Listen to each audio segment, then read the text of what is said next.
There is a field operating in your life right now that does not distinguish between what you want to grow and what you want to eliminate. It does not evaluate your intentions. It does not factor in your preferences. It does not consider your history of effort or your sincerity of desire. It harvests with complete mechanical faithfulness exactly what you have been feeding it, including everything you fed it by accident, by habit, by anxious repetition, and by the obsessive attention you gave to the very conditions you most desperately wanted to change. Ernest Holmes identified this field as the governing law of all human experience, the law of attention, not the law of attraction as a magnetic metaphor, the law of attention as a precise agricultural mechanism. You are a farmer. Your attention is the seed. The field harvests everything you plant, without exception, without evaluation, and without the option of producing a crop different from the seed it received. You have tried to think positively. You have read the books. You have studied the principles with the seriousness of a scholar and the sincerity of someone who genuinely wanted the understanding to work. You have maintained what you believed was a deliberate, disciplined mental diet, redirecting attention, practicing affirmations, holding the picture of the desired condition in your mind with the consistency that every teacher of mental law has insisted upon. You have done the work, and still, at this stage of your life, certain conditions persist that have no business persisting, and certain conditions that were supposed to arrive have not arrived. The gap between what you know and what you are experiencing has not closed. It has, if anything, become more bewildering, because you are no longer in a position to blame ignorance. You know too much for that explanation to hold. Holmes reveals the source of this discrepancy with agricultural precision. The field does not harvest your intentions. It harvests your actual feeding, the total sum of every moment of attention given, including the moments of worry, the moments of obsessive monitoring, the moments of anxious checking to see whether the positive thinking is working, the moments of reviewing the evidence that it has not yet produced results, the moments of honest, sincere, well-intentioned assessment of why the harvest is still wrong. Every one of those moments was a seed. The field executed them all with the same faithful impartiality it applied to your deliberate affirmations. It did not know the difference. It was never designed to know the difference. It was designed to harvest what it received, and it has been doing precisely that, with extraordinary efficiency. Every day of your practice, the promise of what follows is not another technique layered on top of the techniques you already possess. The promise is a surgical identification of the exact mechanical error that has been operating beneath the level of your conscious practice. The specific feeding pattern that has been canceling the deliberate planting with a counter-harvest you never intended to authorize. Once you understand the precise mechanics of how the field receives what you feed it, the correction is not a matter of trying harder or believing more deeply or maintaining a more rigorous mental discipline. It is a matter of feeding differently. And the field's harvest changes the moment the feeding changes, not gradually, not eventually. The moment the seed changes, the instruction to the field changes. That is the law. And it operates with the same mathematical certainty whether you have understood it or not, which means it will operate with the same mathematical certainty once you do.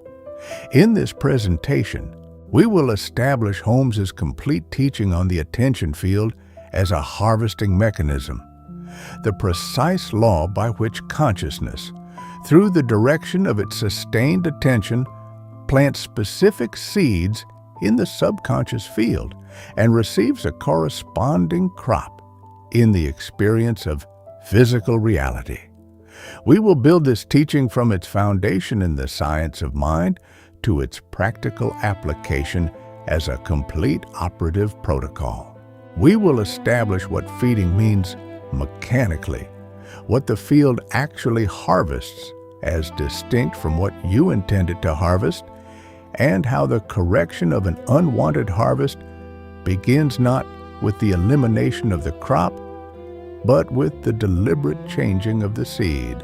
This is not an overview of Holmes's work.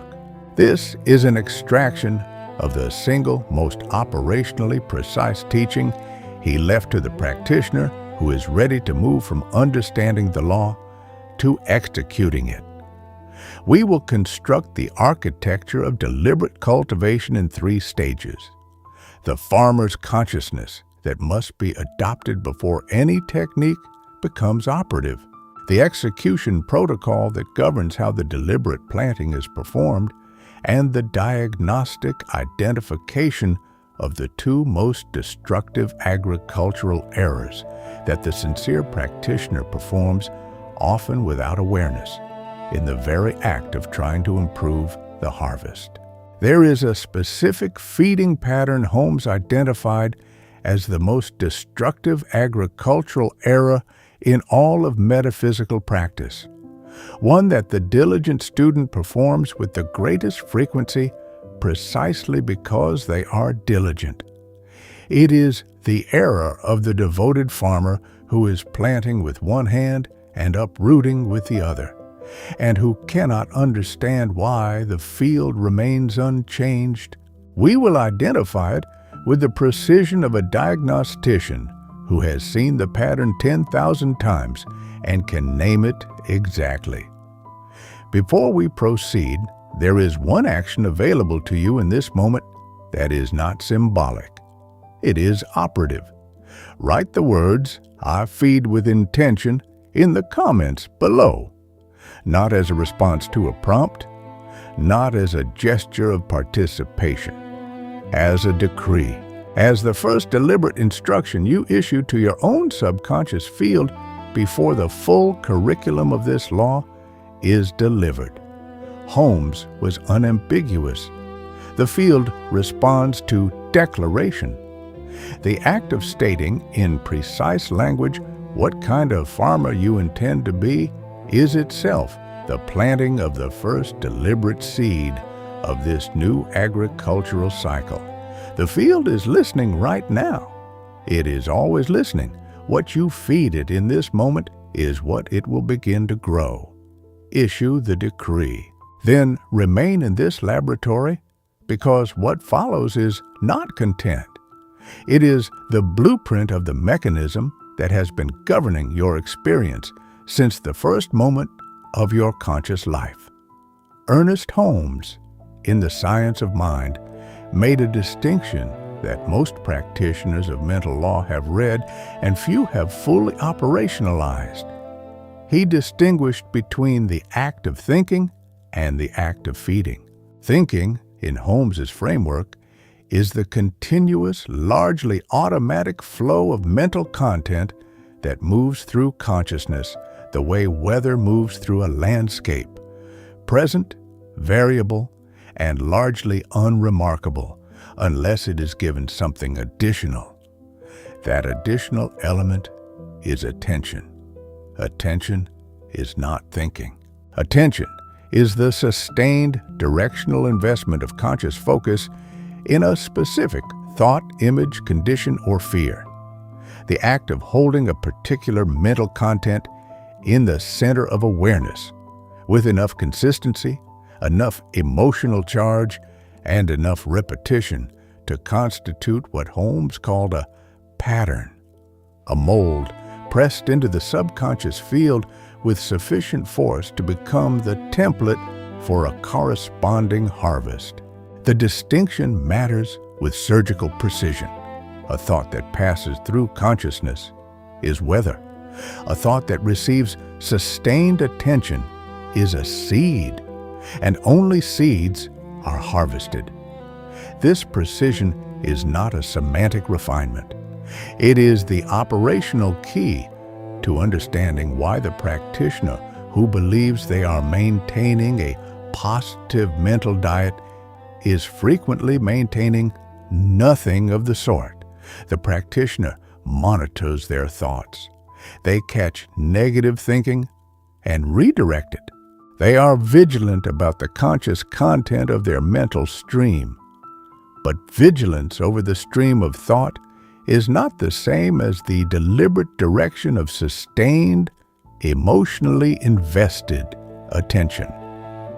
The negative thought they redirect in the morning may receive 10 seconds of attention before they successfully substitute a positive alternative.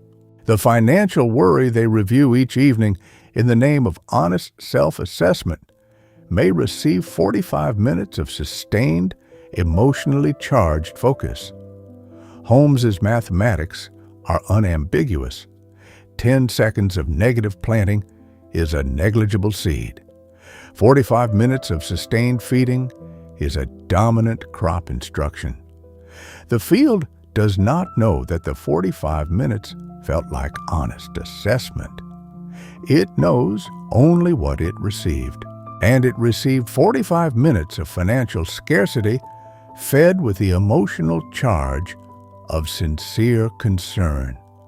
The subconscious mind, as Holmes described it, is not a storage vault that passively retains what is deposited in it.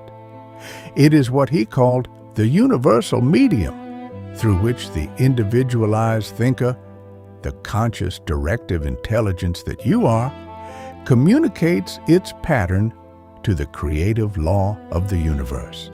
It is a living agricultural system. It takes every seed of attention planted in it and does not merely retain that seed as a record. It organizes.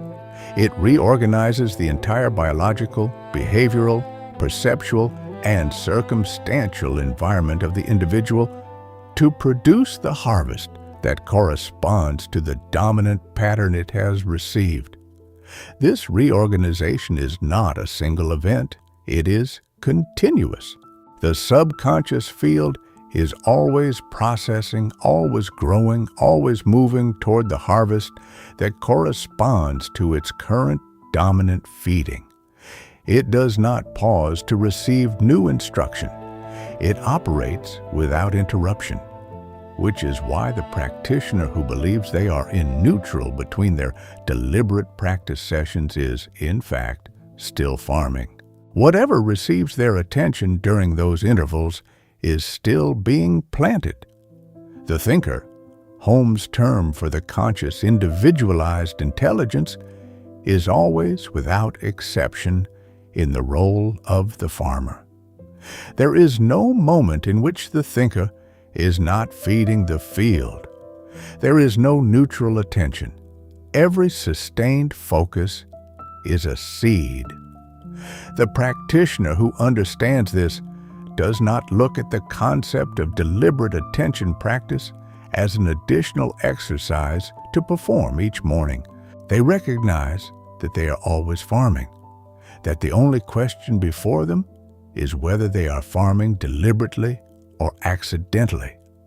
Holmes placed this recognition at the foundation of the entire science of mind, not as an inspiring idea, but as an operational fact. The field is always receiving instruction, and that instruction is always being harvested. The only variable the thinker controls is what they choose to feed, and the law guarantees that what is fed will grow. Consider the precise agricultural consequence of this understanding for the practitioner who has been working with mental law for years. They have been farming their entire adult life, every year of their practice, every decade of their study. The harvest they are currently experiencing is not a mystery. It is not a failure of the law to respond. It is the mathematically precise result of everything they have planted, including and especially the accidental planting, the habitual feeding, the emotional investments they made in conditions they despised, the sustained attention they gave to problems they were trying to solve, the monitoring loops they ran to check whether their positive planting was working. All of it was instruction to the field. All of it was executed. The current harvest is not a betrayal of the promise. It is a proof of the law's precision. The field harvested exactly what it received. That is the beginning of the diagnosis, and it is also, understood correctly, the beginning of the correction. What Holmes called the pattern or the mold is the dominant imprint that the subconscious field has received from the cumulative total of the thinker's sustained attention across a given area of experience. It is not the product of a single session of deliberate planting. It is the net instruction, the algebraic sum of all the seeds planted in that area, weighted by their frequency and emotional charge. The practitioner who has spent 5 minutes each morning planting abundance and 45 minutes each evening reviewing financial scarcity has, over the course of a year, delivered a net instruction that is massively weighted toward the scarcity pattern. The field has not failed them. The field has harvested the dominant pattern with perfect fidelity. The correction is not to plant harder in the morning. It is to change the net instruction, to alter the total balance of feeding so that the dominant pattern pressed into the subconscious field is the one corresponding to the desired harvest. Holmes was explicit that the pattern operates not at the level of individual thoughts or sessions, but at the level of dominant feeding over time. This is the agricultural reality that distinguishes the practitioner who understands the mechanics from the one who understands only the concept. Concept-level understanding produces the morning affirmations session. Mechanics-level understanding produces the continuous management of the entire feeding ecology. The vigilant recognition that every moment of sustained attention in every waking hour is an agricultural act that is contributing to or detracting from the dominant pattern the field is executing. The practitioner who manages their feeding at the mechanics level does not ask whether their morning session was powerful enough. They ask what the net instruction of the entire day was. That question is the question of a genuine farmer. The field's indifference to the emotional relationship between the farmer and the seed is perhaps the most important single mechanical fact in all of Holmes's teaching. The practitioner who fears their debt is not neutrally observing their financial condition. They are actively farming it with the most potent agricultural substance available, emotionally charged, sustained attention. Fear does not warn the field away from the feared condition. Fear is precisely the emotional water that accelerates the germination of the feared seed. Holmes returned to this point repeatedly throughout the science of mind because he recognized that it was the point most consistently misunderstood by practitioners who believed that the negativity of their emotional response to an unwanted condition was somehow a form of resistance to it. It is not resistance. It is fertilizer. The field does not evaluate the farmer's feelings about what they are planting. It registers the intensity of the attention and uses that intensity as an accelerant. The implications of this single mechanical fact are profound enough to reorganize the entire practical approach of the experienced New Thought student. If emotional intensity amplifies the agricultural effect of whatever the attention is focused upon, then the intensity brought to the monitoring of an unwanted condition, the anxious scrutiny of a persistent problem, the passionate resistance to a recurring negative pattern, is not merely a neutral observation of the problem. It is the single most efficient method of expanding the problem's root system in the subconscious field. The more urgently the practitioner attends to the condition they want to eliminate, the more powerfully they are feeding it. Holmes did not present this as a cruel irony. He presented it as a precise mechanical consequence of a law that operates with complete indifference to the farmer's wishes, and therefore with complete obedience to the farmer's actual feeding, regardless of the emotional coloring of that feeding. The seed is the unit of the law. The seed is not the concept, the wish, the goal, or the intention. The seed is the specific mental content that receives sustained, emotionally invested, repeatedly directed attention. Every time the farmer returns their attention to a specific thought, image, or condition with sufficient focus and emotional charge, they are replanting that seed, deepening its root system in the subconscious field, increasing the field's cultivation of the corresponding harvest. This is what Holmes meant by first cause. The mental pattern, the dominant seed being fed, is the cause of the harvest in the manifest experience of the individual. The manifest condition is not the cause of more manifest condition. It is the effect of the pattern. The pattern is the cause, and the thinker is the author of the pattern.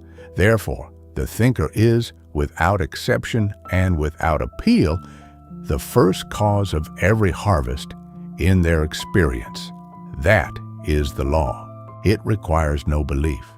It requires only understanding and the willingness to feed accordingly. The deliberate farmer, the practitioner who has understood this law at the level of mechanics rather than concept, operates from a fundamentally different premise than the practitioner who is still working at the level of technique. The technique level practitioner asks, "What should I do to improve my results?" The mechanics level practitioner asks, "What am I currently feeding? And what is the net instruction I am delivering to the field across the entire span of my daily attention?" The first question produces methods. The second question produces mastery. Holmes's entire body of work, understood correctly, is not a collection of techniques for improving experience. It is a complete agricultural science for managing the attention field with the precision, consistency, and accountability of a deliberate farmer who understands that every crop in their experience grew from a seed they planted, and that the next crop will grow from whatever seed they choose to plant now. The pattern, once established as the dominant imprint in the subconscious field, does not require continuous conscious attention to sustain its harvest. This is the mechanic that explains the persistence of unwanted conditions despite genuine effort to change them. The pattern operates automatically once it has been sufficiently reinforced through repeated feeding. The subconscious field, having received a consistent, emotionally charged, sustained instruction over months or years, will continue organizing the individual's experience toward the harvest of that pattern, even during periods when the thinker is engaged in deliberately planting the alternative. This is not a failure of the law. It is the law's faithfulness to the dominant instruction it has received. The pattern can be displaced. Holmes was absolute on this point, but it is displaced by the consistent, sustained, emotionally invested planting of the replacement seed over sufficient time to establish a new dominance. The old pattern does not need to be attacked. It needs to be replaced by a new pattern that becomes more dominant through consistent feeding. The field harvests whatever is dominant. Make the new seed dominant, and the field executes the new instruction with the same precision it executed the old one. The thinker's relationship to time is one of the critical misunderstandings Holmes identified in the practitioner who expects immediate results from deliberate planting. The agricultural law operates in real time. The moment the new seed is planted, it begins to grow. But the harvest of a new dominant pattern does not appear instantaneously if the old pattern still holds dominance through its accumulated root system. The practitioner who plants abundance for 2 weeks after 20 years of planting scarcity is not behind schedule. They are in the early agricultural phase of establishing a new dominant pattern that will require consistent feeding to overtake the established root system of the old one. Holmes's instruction was not to plant harder or to feel more certain that the harvest was imminent. His instruction was to plant consistently, to withdraw feeding from the old pattern with equal consistency, and to maintain the calm certainty of a farmer who understands that the law is absolute, that what is planted will grow, that what is not fed will wither, and that the management of these two parallel processes over time constitutes the complete practice of conscious agricultural mastery. Holmes located the entire science of mental cultivation in the exact understanding of this single relationship: thinker, attention, pattern, field, harvest. The thinker directs attention. Sustained attention creates pattern. Pattern is the instruction delivered to the field. The field harvests the pattern into the manifest experience of the individual.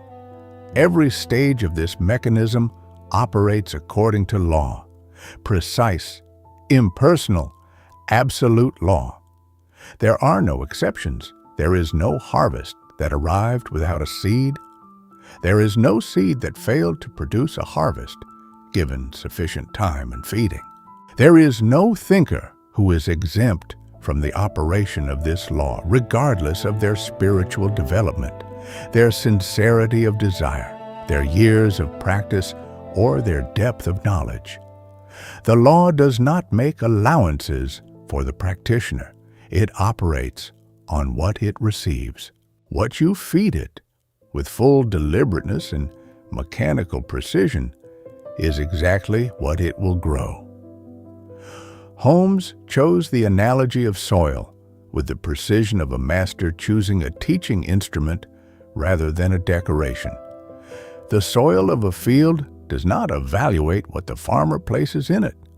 It does not measure the farmer's deservingness, assess the wisdom of the crop selection, or factor in the emotional state in which the planting was performed. It executes one function with absolute impartiality. It takes whatever seed is planted in conditions sufficient for germination, and it grows that seed into its corresponding fruit. The law of the soil is not a metaphor for consciousness. It is the same law operating at a different scale of reality. Holmes was making a claim that was structural, not poetic, that the subconscious field operates by the same principle of indifferent, faithful harvest that governs every agricultural system in the natural world, because the natural world and the mental world are both expressions of the same underlying creative law. The farmer who plants corn accidentally Seeds that fell from a torn bag while he was carrying fertilizer intended for wheat will harvest corn. He did not intend to plant corn. He did not authorize the corn planting. He may be genuinely surprised and genuinely dismayed when corn appears in the field designated for wheat. But the soil does not know what he intended. The soil knows only what it received. It received corn seeds in conditions sufficient for germination, and it grew corn with the same faithfulness it would have applied to intentional wheat. The accidental nature of the planting altered nothing about the harvest. The law executed the seed, not the intention. This is not a cruel system. It is a precise one, and its precision is exactly what makes it the foundation of genuine agricultural mastery. Because a system that responds to what is planted rather than to what is wished for is a system that can be governed with absolute reliability by the farmer who learns to control what they plant. Now, apply this agricultural reality directly to the experience of the practitioner who has been faithfully maintaining a positive mental diet while continuing to produce an unwanted harvest. They planted the positive affirmation. They also, by habit, by anxious monitoring, by emotional investment in the evidence that the desired condition had not yet arrived, planted the scarcity pattern, the health concern, the relational fear, with greater frequency and greater emotional charge than the deliberate positive planting received. The field received both sets of seeds. It executed both. The harvest reflects the net instruction, the dominant pattern that emerged from the total sum of the feeding. The practitioner looks at this harvest and concludes that the law does not work, that they are blocked, that something external is preventing the desired condition from arriving. Holmes would redirect that conclusion with the calm authority of someone who has already read the agricultural record and knows exactly what it shows. The law worked perfectly. The harvest is precisely correct. The only problem is that it is the harvest of what was actually planted, not the harvest of what was intended. The soil's complete indifference to the farmer's intentions is not the principle that makes the agricultural law challenging. It is the principle that makes it liberating. A system that responded to intentions rather than to planting would be a system that could be governed by wishing, by hoping, by the emotional intensity of desire. It would be unpredictable, capricious, and ultimately uncontrollable, because there would be no reliable connection between what the farmer did and what they received. The indifferent soil is the foundation of agricultural science precisely because it responds only to what is planted. That means the farmer who plants correctly will receive the correct harvest every time, without exception, with the mathematical certainty of law. There is no spiritual barrier between the correct seed and the correct harvest. There is no accumulated karma that prevents the new pattern from germinating. There is no threshold of deservingness that must be crossed before the law responds. Plant correctly, and the law harvests correctly. That is the complete mechanism. Holmes extended the agricultural analogy to address the practitioner who attempts to improve the harvest by performing elaborate rituals aimed at eliminating the existing crop without changing the seed. This is the equivalent of the farmer who spends each day cutting down the corn stalks in his field while continuing to plant corn seeds each morning. The cutting is real labor. The cutting produces a temporarily cleared field. But the seeds are still being planted, and the field will grow corn again. The law does not reward the effort of the cutting, it harvests the seed. The sincere practitioner who spends substantial daily effort resisting their current unwanted conditions, pushing back against the evidence, refusing to accept the existing harvest, fighting the manifest circumstances with every mental tool available, is performing the equivalent of cutting corn while planting corn. The resistance is genuine. The effort is real. The harvest is unchanged because the seed is unchanged. The correction is not more vigorous cutting. The correction is to change what is being planted. Holmes identified what he called the law of mental equivalence to describe the precise relationship between the pattern pressed into the subconscious field and the harvest that appears in the manifest experience of the individual.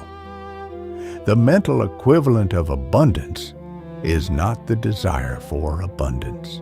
It is the sustained pattern of abundance, the habitual default orientation of attention toward conditions of sufficiency, prosperity, and expansion, maintained with sufficient consistency and emotional investment to constitute the dominant imprint in the subconscious field.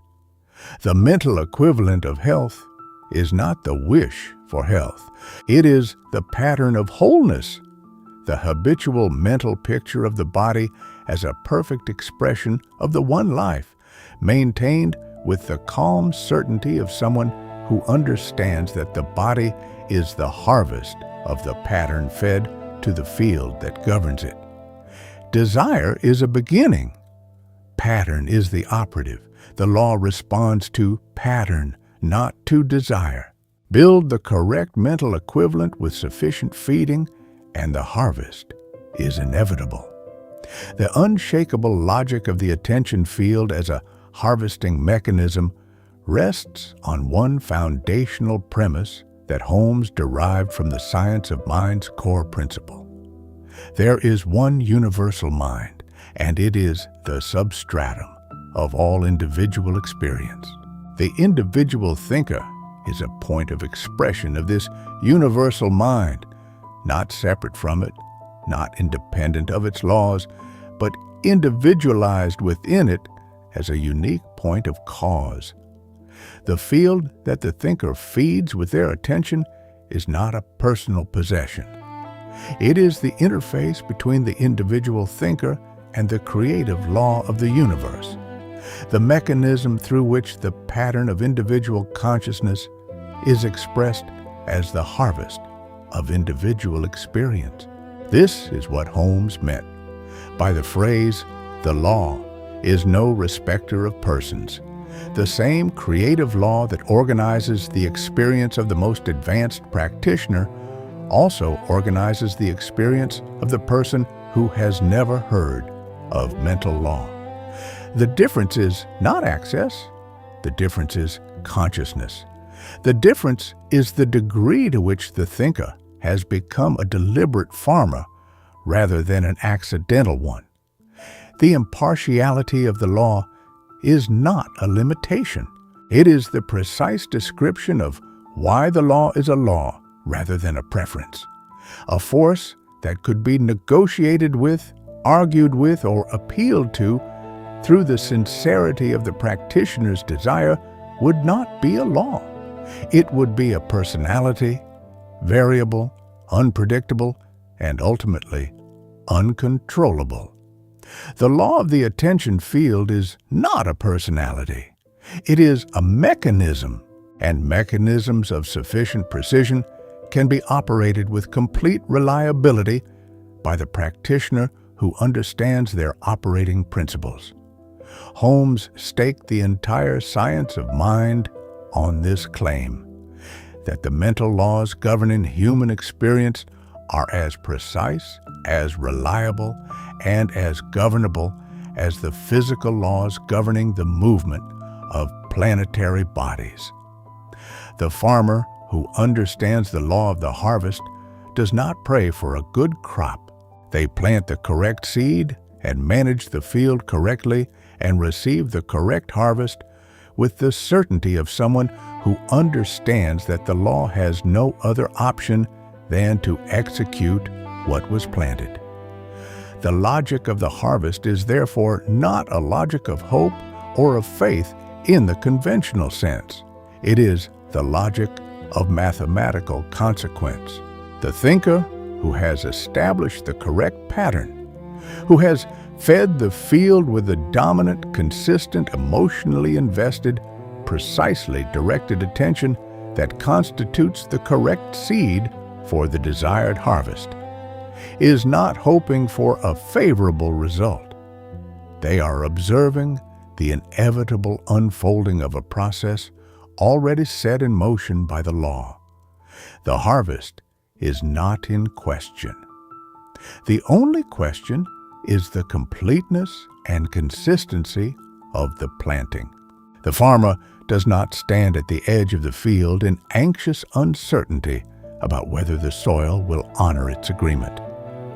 The farmer knows the law. The soil always honors its agreement.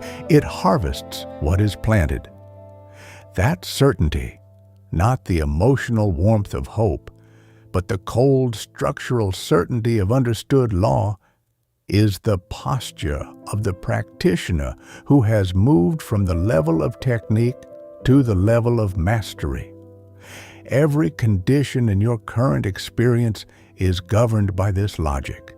The financial ceiling that has not moved is the harvest of a dominant pattern that has been consistently fed, consciously, unconsciously, habitually, emotionally, with a net instruction toward limitation.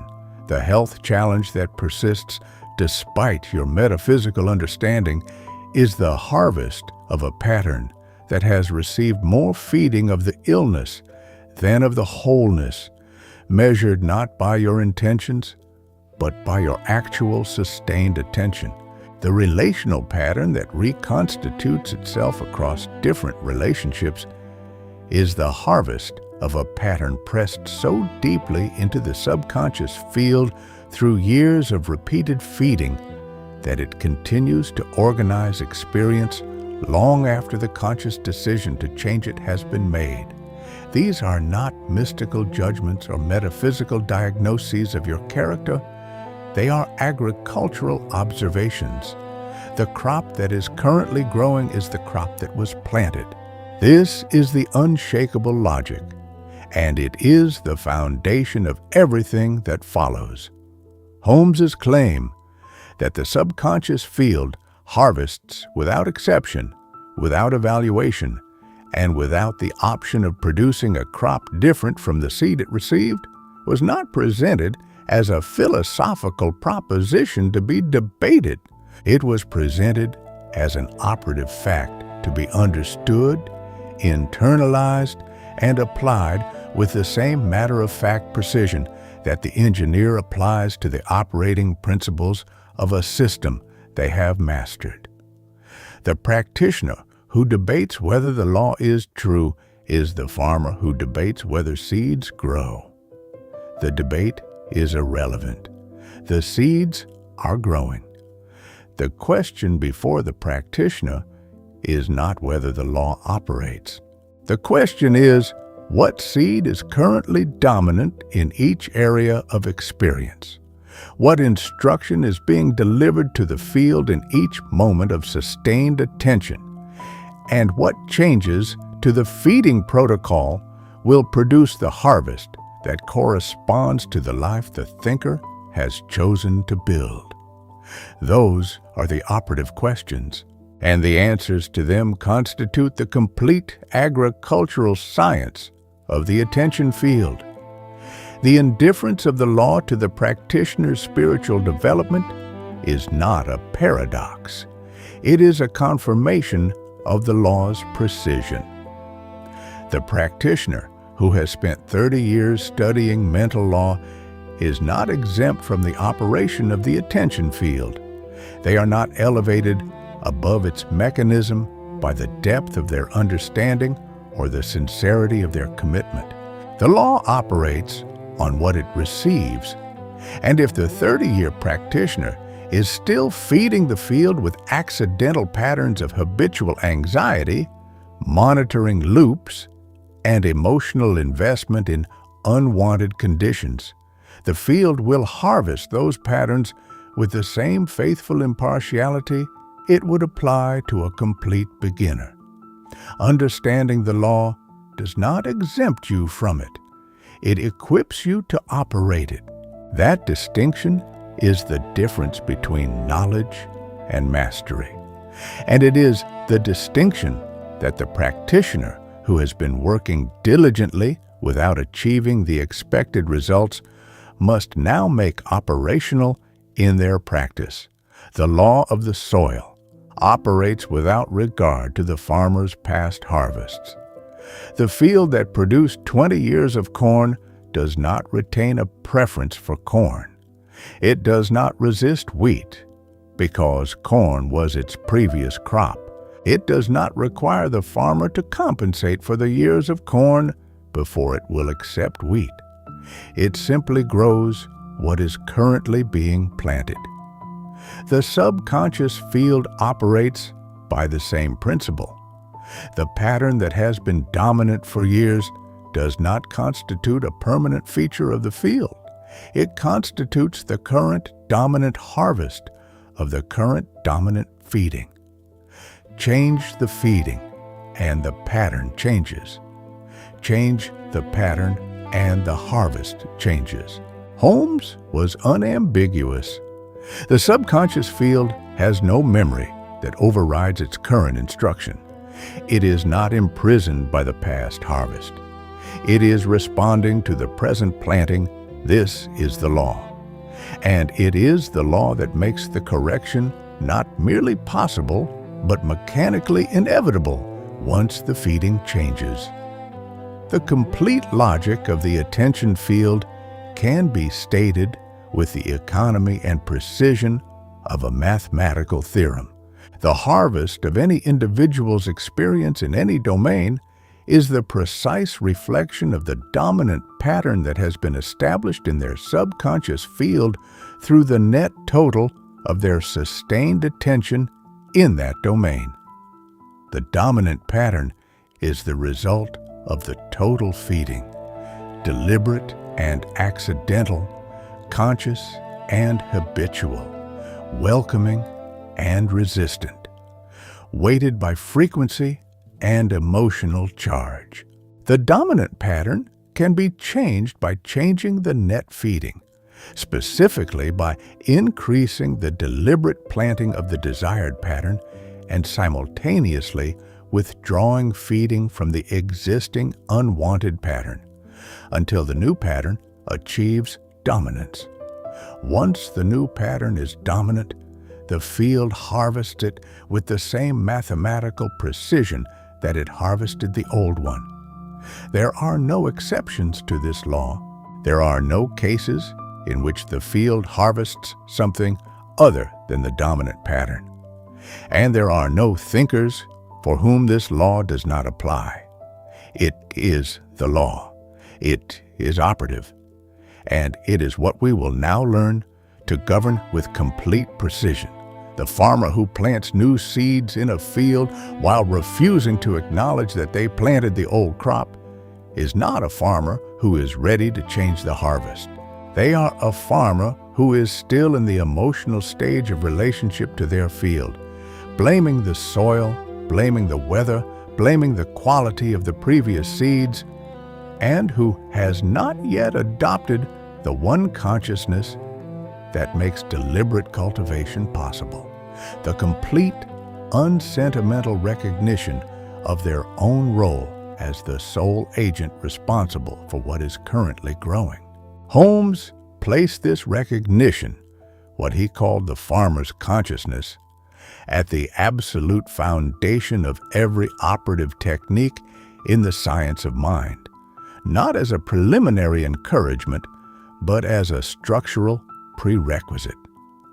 Without it, every technique applied is a rearrangement of the existing crop.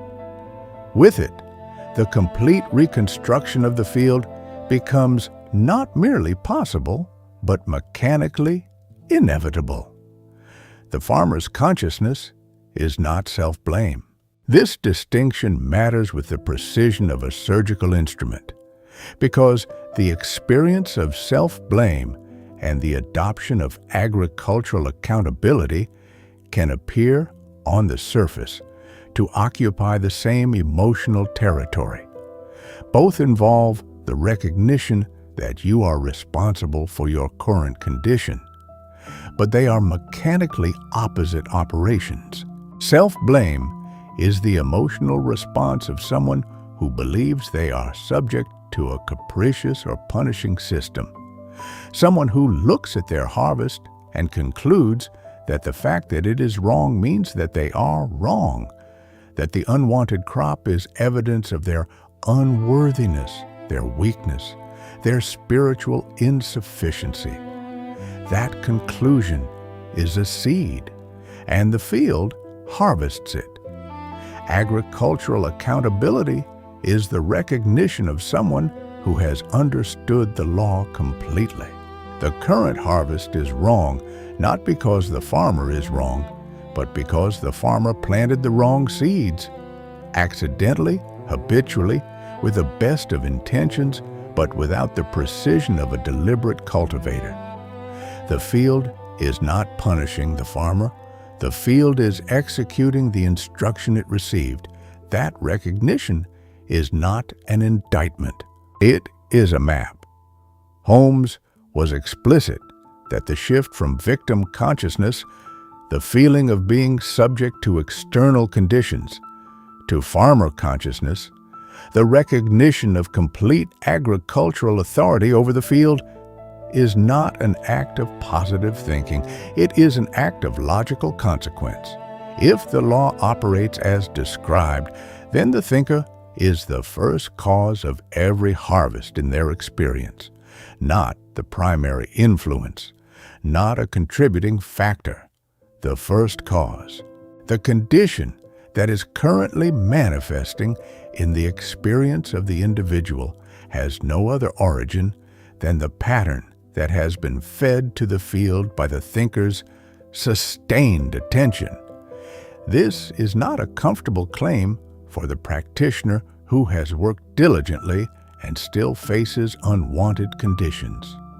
But comfort is not the purpose of the claim. Truth is the purpose, and the truth, the mechanically precise, agriculturally exact truth, is that you are the farmer. The field is yours. The harvest is yours. And therefore, the correction is yours.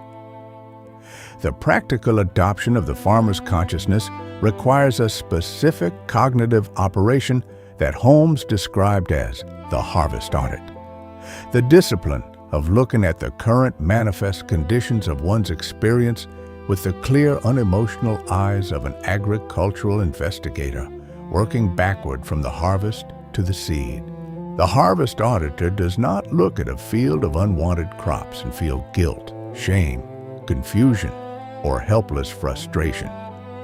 The harvest auditor looks at the crop, identifies the seed that produced it, traces the feeding pattern that planted and sustained that seed, and compiles an agricultural record of how the current pattern came to be dominant. This is a forensic operation, not an emotional one. The emotion available to the practitioner who completes a genuine harvest audit is not shame.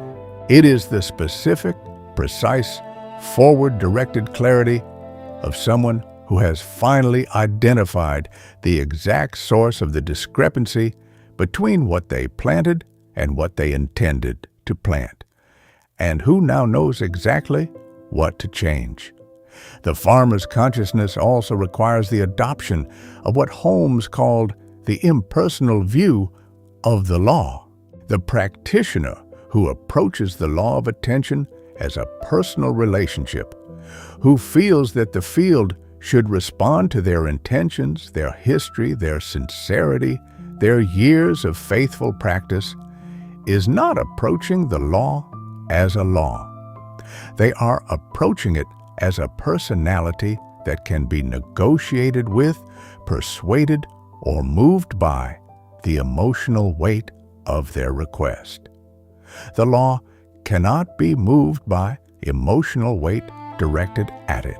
It can only be directed by what it receives, the seed of sustained attention.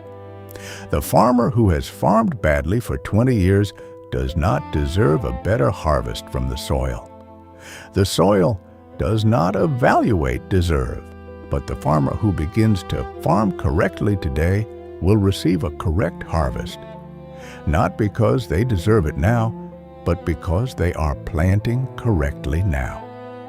The impersonal view of the law removes the emotional interference between the practitioner and their practice. It replaces the feeling of hoping the law will respond with the certainty of knowing the law must respond. Establishing the farmer's consciousness is also the act of establishing what Holmes called the position of the thinker, the recognition that you are not an object of the law but an operator of it. The conditions in your experience are not things that happen to you. They are things that grow from what you plant. You are not standing in a field that was given to you with whatever it happens to contain. You are standing in a field that you have been farming since the first moment of your conscious life, with results that are precisely and mechanically proportionate to the quality and consistency of your cultivation. The thinker who fully occupies this position does not petition the law for a better harvest. They analyze the current feeding pattern, identify the corrections required, and apply those corrections with the quiet certainty of someone who knows that the law is already doing its work, that the only question is whether the farmer is planting deliberately enough to receive the harvest they have chosen. Holmes identified a specific psychological barrier to the adoption of the farmer's consciousness that is almost universal among experienced practitioners: the resistance to full agricultural accountability that arises from the years of genuine effort already invested. The practitioner who has spent a decade working sincerely with mental law faces a particular emotional challenge when invited to accept complete responsibility for the current harvest. The acceptance feels like a retroactive judgment of their decade of effort as failure. Holmes rejected this interpretation absolutely. The decade of effort was not failure. It was farming, imperfect farming, farming performed without complete understanding of the total feeding ecology, but farming nonetheless. The harvest it produced is the correct harvest for the seeds that were planted, and that harvest includes whatever genuine progress, whatever genuine improvement, whatever genuine expansion of understanding and capability the practitioner has achieved in that decade. The audit of the current condition is not a judgment of the decade. It is the precise starting point for the next phase of deliberate cultivation. The farmer who has farmed imperfectly for 10 years is not behind the farmer who has never farmed. They have a field that is already active, already yielding, already responsive to instruction. A field that requires correction, not creation. The complete farmer's consciousness can be summarized in 3 recognitions that Holmes returned to throughout the science of mind as the non-negotiable prerequisites for operative mental work. First, I am the thinker, and the thinker is the first cause of every condition in my experience. Second, the current harvest, every condition, every circumstance, every persistent pattern of my experience is the precise result of the pattern I have established in the subconscious field through the total net sum of my sustained attention, deliberate and accidental, intended and habitual. Third, the correction of the harvest begins not with the elimination of the unwanted crop, but with the deliberate changing of the seed. The precise redirection of my sustained attention away from what I am no longer choosing to feed and toward what I am now choosing to grow. These three recognitions are not affirmations to repeat. They are structural positions to occupy. The practitioner who occupies them fully, not intellectually but operatively, has adopted the farmer's consciousness, and the practitioner who has adopted the farmer's consciousness is ready to farm. The language with which the practitioner performs the harvest audit matters with the same precision that the language of a scientific measurement matters. Holmes was specific. The audit must be conducted in the language of agricultural observation, not in the language of personal judgment or emotional assessment. The condition being audited is not evidence of a flaw in the practitioner's character or a punishment for a past error. It is the current harvest of a current pattern, a pattern that is already changing the moment the new seed is planted. The practitioner who audits their financial condition and says, in effect, I have been planting the pattern of limitation, and the field has harvested limitation, and the harvest is already changing because I am already feeding the field differently, is speaking in the language of agricultural law. The practitioner who audits their financial condition and says in effect, why does this keep happening to me and when will it change, is speaking in the language of confusion and planting it with the emotional charge of genuine bewilderment. The field harvests both with equal precision. The farmer's consciousness, fully adopted and genuinely occupied, produces what Holmes described as the sovereign relationship between the thinker and the field. The relationship in which the practitioner recognizes themselves as the absolute, unchallengeable authority over what grows in their experience, not because they have been granted this authority by some external power, but because it is the structural reality of how the law operates. The thinker is always the author of the pattern. The pattern is always the instruction to the field. The field is always the harvest of the pattern. This chain of consequence cannot be broken, interrupted, or subverted by any external circumstance, historical condition, or accumulated past harvest. The authority is structural. It is permanent. It operates at every moment of the thinker's existence, even in the moments when the thinker is not aware of it. The adoption of the farmer's consciousness is not the acquisition of a new power. It is the recognition of a power the thinker has always possessed and has been exercising unconsciously throughout their entire life. Holmes taught that the precise moment of the adoption of the farmer's consciousness, the moment in which the practitioner moves from hoping the law will work for them to understanding that the law is already working through them, is itself the planting of the most significant seed in the entire process of agricultural correction. Because that recognition is not a passive thought.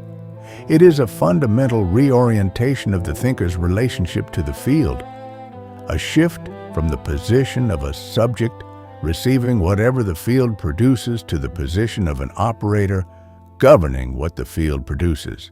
And that shift is itself a pattern. the pattern of sovereign agricultural authority that the field receives as instruction and begins to organize experience around. The recognition is the first seed of the new harvest.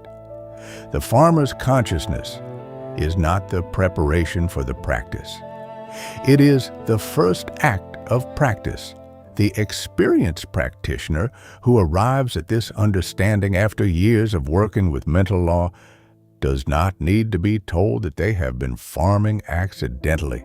They already know what they need, what Holmes provided, and what this curriculum is providing is the precise mechanical account of how the accidental farming operated, why the positive practice they were maintaining was insufficient to correct it, and what the complete protocol of deliberate cultivation requires at the level of the total feeding ecology rather than the level of the individual session. That is what the farmer's consciousness delivers when it is fully occupied. Not a new technique to add to the existing practice, but a fundamentally new relationship to the entire enterprise of conscious living. The relationship of the deliberate farmer who understands that every moment of their waking life is an agricultural act and who intends from this moment forward to act accordingly. The sovereign farmer does not merely perform better techniques. The sovereign farmer operates from a different premise, the premise that the field is theirs, that the law is operating through them at every moment, and that the only agricultural question before them is the quality and direction of their attention. Holmes placed this premise at the foundation of the science of mind's entire operative system, not because it was an inspiring idea, but because it was the structural truth of how the law operates. The thinker who occupies this premise completely has established the farmer's consciousness. And the practitioner who has established the farmer's consciousness is no longer waiting for the law to respond to them. They are operating the law. They are the first cause, and they are ready to build the architecture of deliberate harvest that Holmes designed for precisely this moment in the practitioner's development. When Holmes described the complete practitioner, the thinker who has moved from theoretical understanding to operative mastery, he did not describe a person of extraordinary spiritual gifts or unusual metaphysical talent.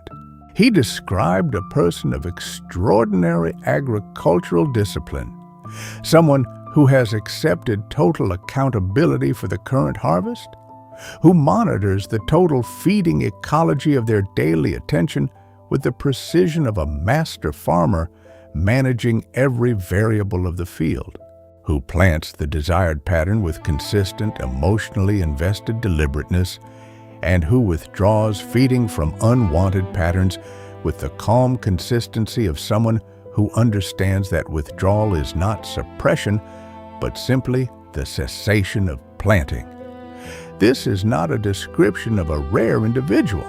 It is a description of the practitioner who has understood the law at the level of mechanics and chosen to operate it at that level. The farmer's consciousness makes that choice available, and the availability of that choice in this moment is precisely what makes this instruction the most consequential agricultural briefing the deliberate practitioner will ever receive. The harvest audit is the first operative action of the deliberate farmer, and Holmes was precise about what it requires.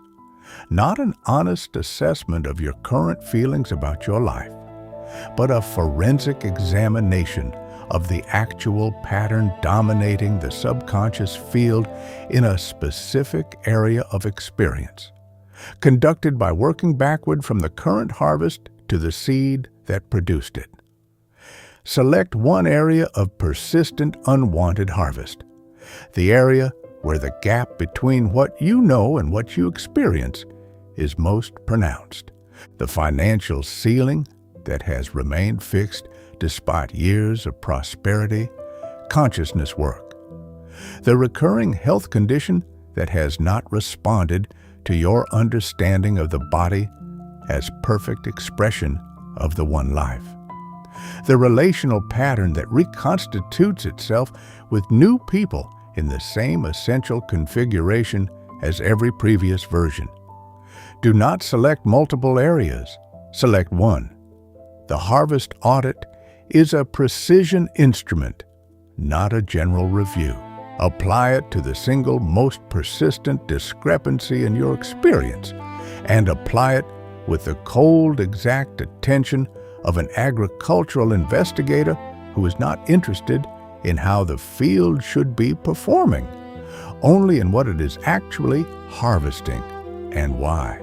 In conducting the audit of that one area, the operative question is not what you have been trying to think about in that domain.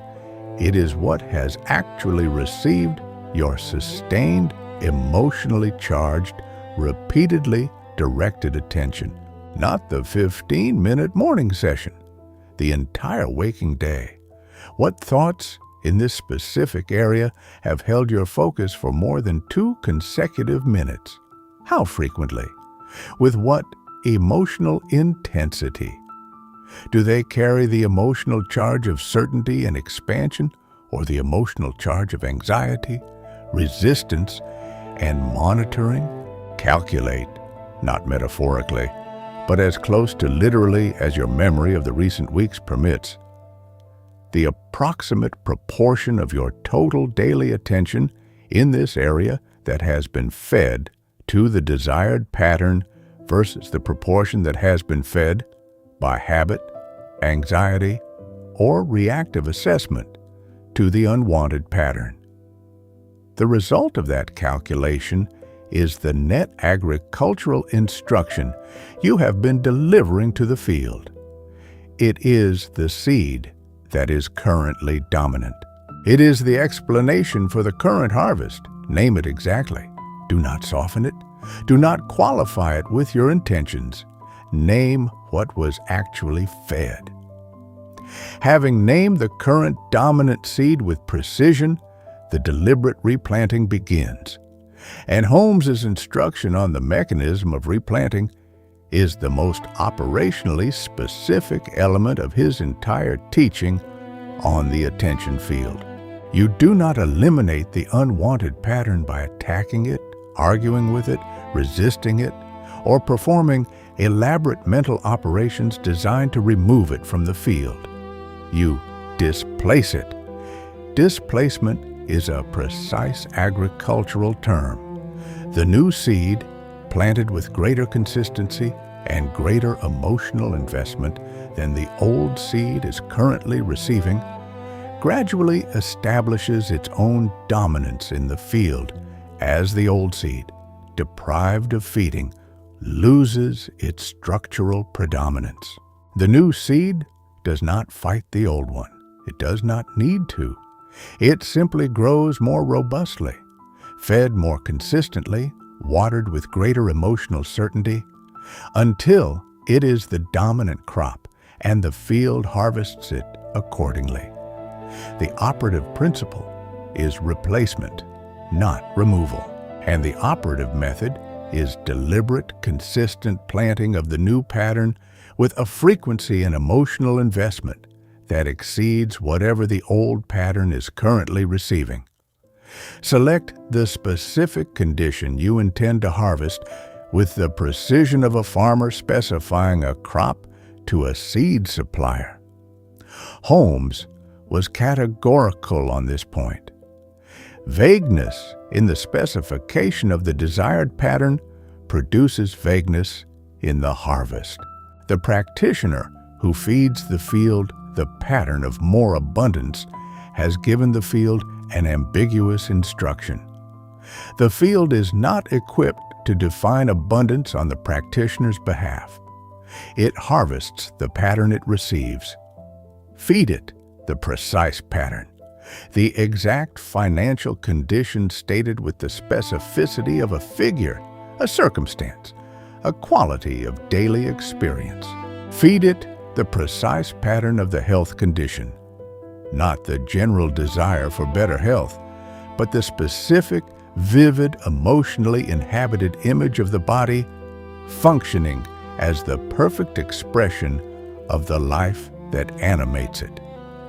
Feed it the precise pattern of the relational quality, the exact experience of connection, respect, and mutual expansion that you have chosen to grow.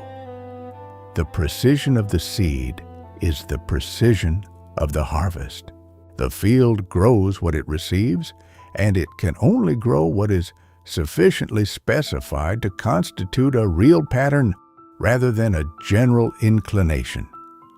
The emotional investment with which the deliberate planting is performed is not the emotion of hope or of desire, both of which carry the implicit acknowledgement that the desired condition is not yet present and is therefore uncertain of arrival. The emotion of the deliberate farmer is certainty. It is the inhabited feeling, what Holmes called the spiritual mind treatment of the condition, of someone who already knows the taste of the fruit they are growing, who is not planting with the anxiety of someone who needs the harvest to validate their practice, but with the calm, satisfied precision of someone who has planted the correct seed in good soil and understands that the law will execute it. This is not a performance of false confidence.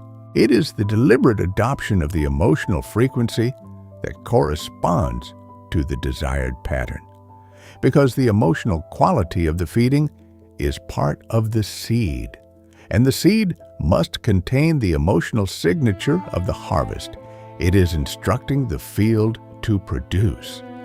The consistency of the replanting is more operative than the intensity of any single session.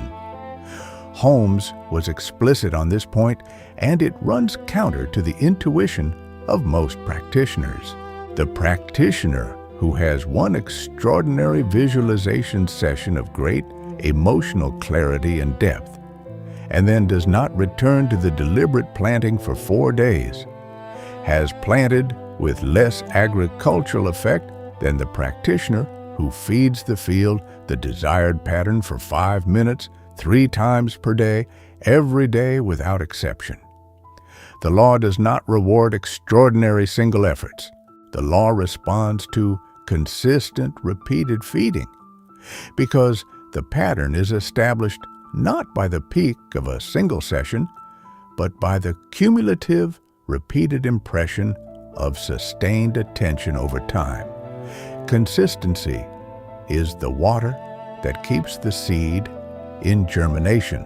Consistency is what allows the new pattern to establish its root system in the subconscious field to the point where it begins to operate automatically, where it becomes the default, habitual orientation of the thinker's attention in that domain. That automaticity is the sign that the new pattern has achieved dominance. And dominance is the threshold at which the field begins actively organizing experience toward the new harvest. The withdrawal of accidental feeding is the third and simultaneously operating component of the deliberate cultivation protocol. And Holmes was unambiguous that it must be practiced in parallel with the deliberate replanting, not in sequence with it, but concurrently. The practitioner who feeds the desired pattern in the morning and then withdraws feeding from the unwanted pattern throughout the day is managing both sides of the net instruction equation simultaneously. This is the complete farming operation. Plant the new seed and stop planting the old one. It sounds straightforward. It is, in principle. The difficulty is that most of the accidental feeding of unwanted patterns is habitual.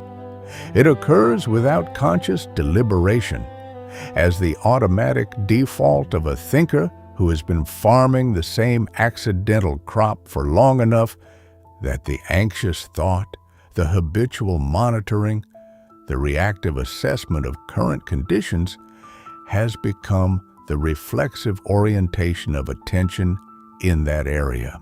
The withdrawal is the practice of interrupting that reflex consistently, calmly, and without the emotional drama of someone who believes the old pattern is a formidable opponent.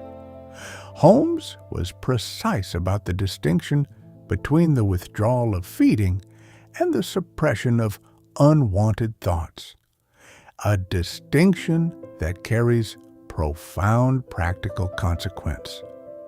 Suppression is an attempt to prevent the unwanted thought from being present in consciousness at all. It requires sustained, directed effort aimed at the unwanted content, which means it requires sustained attention directed at the very thing you are attempting not to think about. Suppression is the equivalent of the farmer posting a guard at every unwanted corn stalk with instructions to keep the stalks from growing, a strategy that requires the full, sustained attention of the farmer to be directed at the corn indefinitely. The corn receives more attention through the suppression than it would through benign neglect. The field responds accordingly. Withdrawal is a different operation entirely. Withdrawal is the simple act of choosing not to return your attention to the unwanted content when it arises, of acknowledging its current presence in awareness, recognizing it as the harvest of previous planting that is still working through the field, and redirecting attention calmly and without internal conflict to the deliberately chosen seed.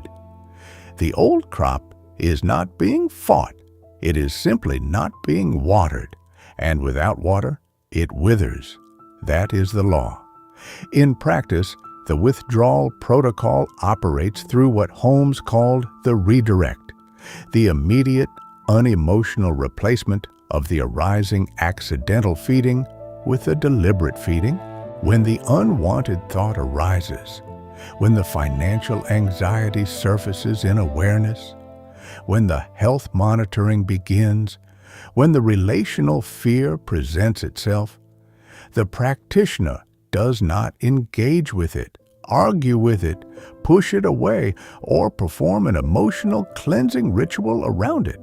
They observe its arising as the reflex of an established old pattern that is still present in the field, acknowledge it without feeding it additional attention, and redirect focus immediately and without ceremony to the deliberately chosen pattern that is being cultivated. The redirect requires no particular psychological sophistication. It requires only the consistent practice of a single operation. Choose again. Every redirect is a simultaneous act of withdrawal and planting, a withdrawal of feeding from the old pattern and a deliberate deposit of feeding into the new one. Performed consistently across the full ecology of the waking day, this simultaneous operation is the most powerful agricultural practice Holmes identified.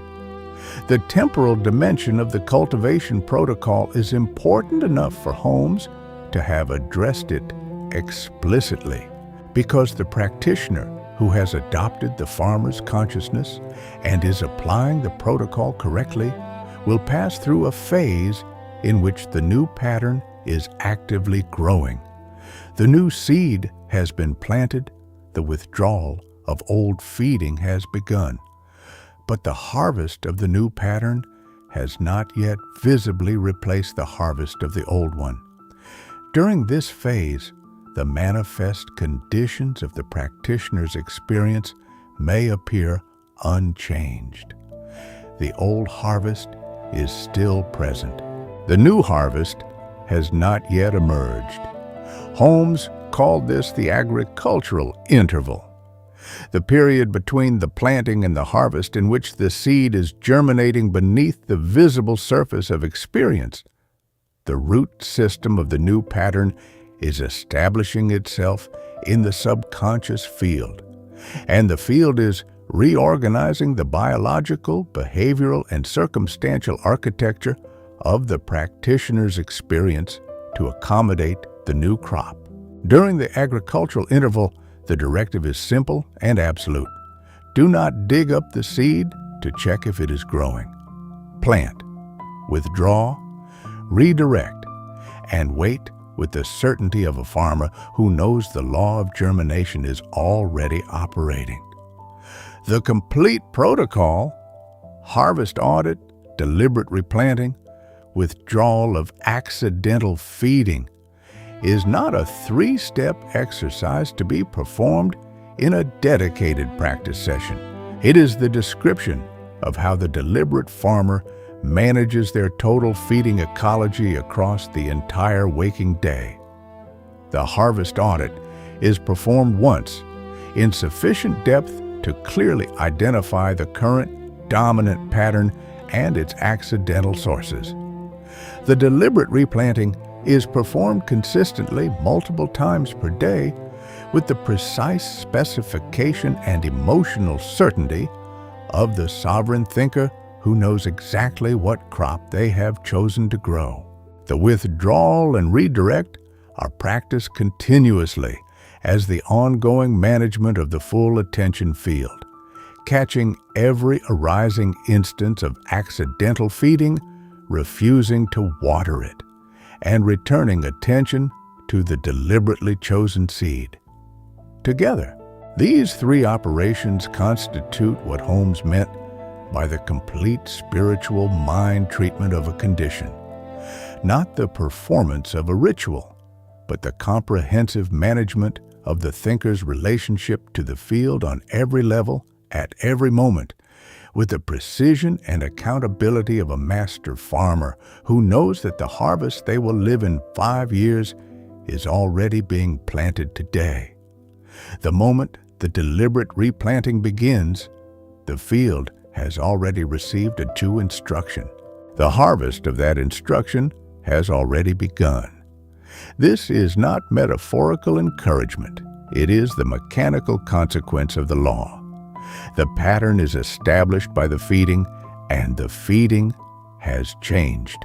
The subconscious field is already incorporating the new seed into its organizational architecture. The biological and behavioral and circumstantial elements of the practitioner's experience are already beginning to align, invisibly at first, at the level of tendency and inclination and small opening, rather than dramatic visible harvest, with the new crop that is growing. The practitioner who understands this does not wait for visible harvest as validation that the protocol is working. They understand that the visible harvest is the last element to arrive, the surface manifestation of a reorganization that has already been occurring at the deeper level of pattern and field since the moment the new seed was planted. The protocol is working the moment it begins. The harvest follows. That is the law. And it has been, in your experience, operating exactly this way your entire life, waiting for you to plant deliberately. Holmes designed this protocol not for the beginner, but for the practitioner who has been working with mental law long enough to know the theoretical framework completely and who has still been unable to close the gap between their knowledge and their harvest. That practitioner is not missing inspiration. They are missing the precise agricultural correction of the feeding ecology. The complete account of why their existing practice has been insufficient, what specific feeding errors have been undermining the deliberate planting, and what the comprehensive management of the total attention field requires that the individual technique session cannot provide. The three-part protocol provides that account. It identifies the problem at the level of net instruction rather than individual session quality. It provides the correction at the level of total feeding ecology rather than individual technique refinement. And it equips the practitioner not with better tools for the same approach, but with a complete agricultural system that makes every tool, every affirmation, every visualization, every decree operative for the first time with the full power of the law behind it. The practitioner who applies this protocol with the discipline of the deliberate farmer is not hoping for a different experience. They are building one with the precision of an architect who is working from a correct blueprint using materials that respond to specification, governed by laws that operate without exception. The blueprint is the pattern being fed.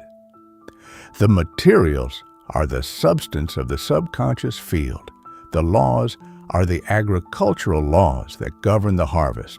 The architect farmer who works with these elements correctly does not need faith in the conventional sense, the faith of someone who hopes that something might happen.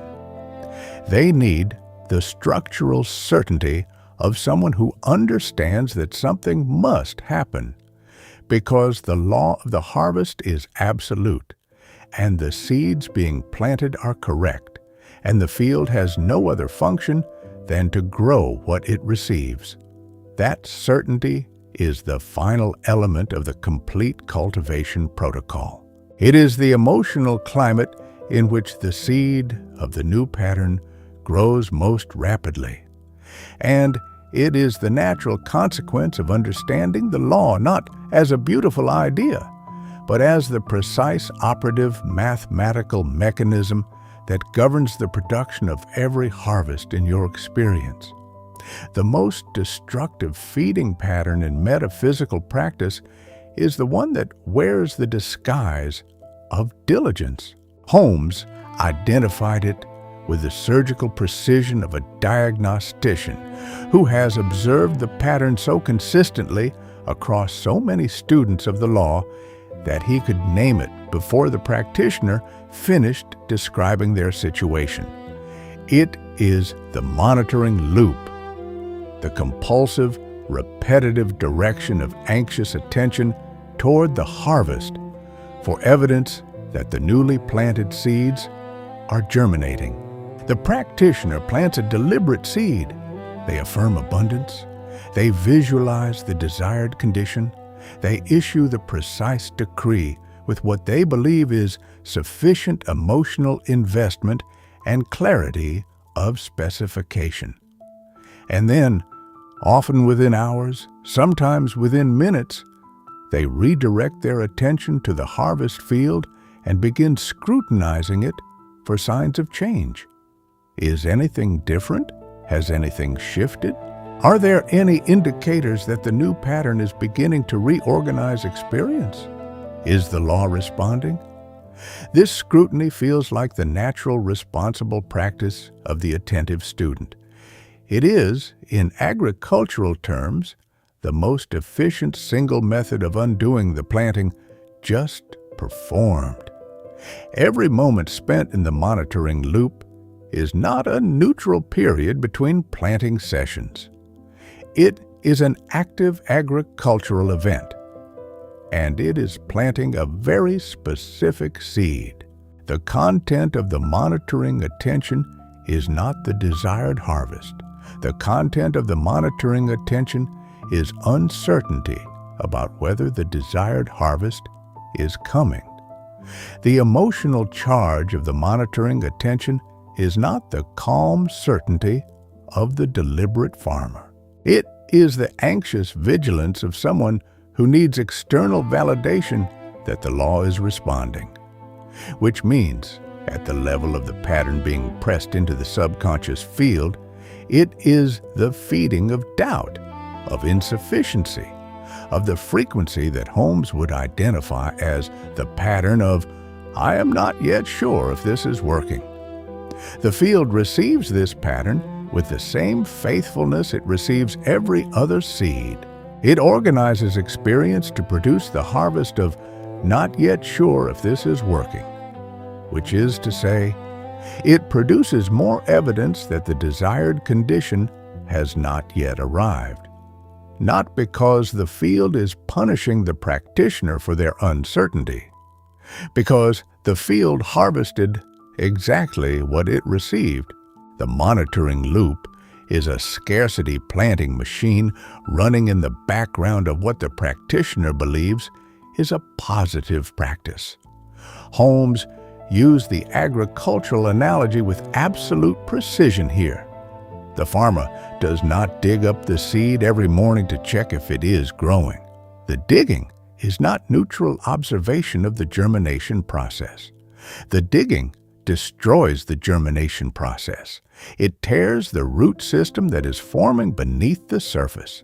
It exposes the seed to conditions that interrupt its development. The farmer who digs up the seed each morning out of anxious concern for its progress will never have a harvest, not because the soil is incapable, but because the farmer has made it incapable through the very act of obsessive checking. The monitoring loop in mental practice is the digging. Every instance of anxious scrutiny of the harvest for evidence of change is an act of interrupting the germination of the pattern already planted. The field was already executing the instruction. The monitoring interrupted the execution by replacing it with a new instruction, the instruction of uncertain waiting, and the field, faithful as always, executed the new instruction. The experienced practitioner is particularly vulnerable to the monitoring loop because their understanding of the law is sufficient to generate a framework for evaluation, a set of criteria by which they assess whether the law is responding. They watch for synchronicities, for shifts in circumstance, for the small indicators that the field is beginning to reorganize toward the new harvest. This watching feels like spiritual intelligence. It feels like the appropriately attentive practice of someone who is working the law consciously rather than mechanically. Holmes would redirect this interpretation without accommodation. The watching is feeding. Every moment of attention directed toward the question of whether the harvest is changing is a moment of attention directed at the current state of the harvest, rather than at the desired pattern. And the current state of the harvest, the unwanted condition that has not yet visibly changed, is precisely the seed being planted in that moment. The field is being fed the current condition in the very act of watching to see whether the current condition is changing. The harvest of that feeding is more current condition. The correct posture of the deliberate farmer following the planting of a new pattern is not watchful anticipation. It is what Holmes described as confident expectancy, the calm, internally settled, emotionally stable recognition that the law is already executing the new instruction and that the visible harvest is already underway at the level of pattern and field, even before it appears at the level of manifest circumstance. Confident expectancy is not the suppression of interest in the harvest. It is not the forced performance of indifference. It is the natural disposition of someone who understands the law completely and has therefore replaced the anxiety of uncertainty with the structural certainty of agricultural knowledge. The farmer who knows that the soil always honors what is planted does not need to monitor the field obsessively for reassurance that the crop is growing. They know it is growing because they planted correctly, and the law is absolute. That knowledge is not a mental technique. It is the natural consequence of genuine understanding, and It is the emotional climate in which the new pattern germinates most rapidly. The resistance feed is the second of the two most destructive agricultural errors Holmes identified in the practice of the sincere student, and its operation is, in many ways, the mirror image of the monitoring loop. Where the monitoring loop plants uncertainty in the act of checking for change, the resistance feed plants expansion of the unwanted condition in the very act of fighting it. The mechanism is precise.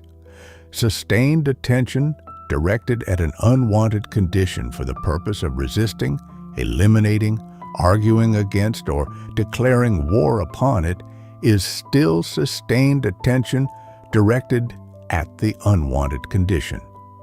And the field does not harvest the direction of the attention. It harvests the object of the attention. The practitioner who spends 45 minutes each morning in determined, passionate, emotionally charged rejection of their financial condition, who looks at the condition with fierce mental resistance and declares with all the force at their command that it will not persist, that it does not represent their true inheritance, that they refuse to accept it as their reality, has spent 45 minutes planting the financial condition with the most potent agricultural accelerant available: intense, sustained, emotionally charged attention. Holmes was categorical on this point, and he was categorical specifically because this error is the most deeply embedded in the culture of metaphysical practice. The entire tradition of declaring war on negative conditions, of fighting the darkness, of refusing to accept the illness, of rejecting the poverty, is at the agricultural level of the attention field the most efficient possible method of expanding the root system of precisely those conditions in the subconscious field. The emotion of fierce resistance does not protect the field from the unwanted seed. Resistance is not a repellent. Resistance is emotional charge, and emotional charge applied to the object of the attention is the water that accelerates germination, regardless of whether the emotional charge is the warmth of desire or the heat of resistance. The field does not evaluate the farmer's emotional relationship to what they are feeding it. It uses the energy of the attention to grow what is being attended to. The greater the intensity of the resistance, the greater the energy applied to the growth of the resisted condition. The law is impersonal. It does not make allowances for good intentions. The practical consequence of the resistance feed for the experienced practitioner is the persistence of precisely the conditions they have been most passionate about changing. The health condition that has not responded to years of fierce metaphysical resistance. The financial pattern that has remained fixed despite the practitioner's determined refusal to accept it as real. The relational dynamic that has not shifted despite the practitioner's intense daily rejection of its terms. In every case, the persistence of the unwanted condition is not a failure of the law. It is not a sign that the condition is too deeply rooted to be displaced. It is the precise harvest of the dominant pattern. And the dominant pattern has been the condition itself, fed daily with the most intense emotional charge available, the charge of passionate, determined, sincere resistance. The resistance has been the most efficient source of feeding the field has received in that area, and the field has been harvesting it with perfect agricultural faithfulness. The correction of the resistance feed is not the performance of acceptance in the sense of resigned acquiescence to the unwanted condition.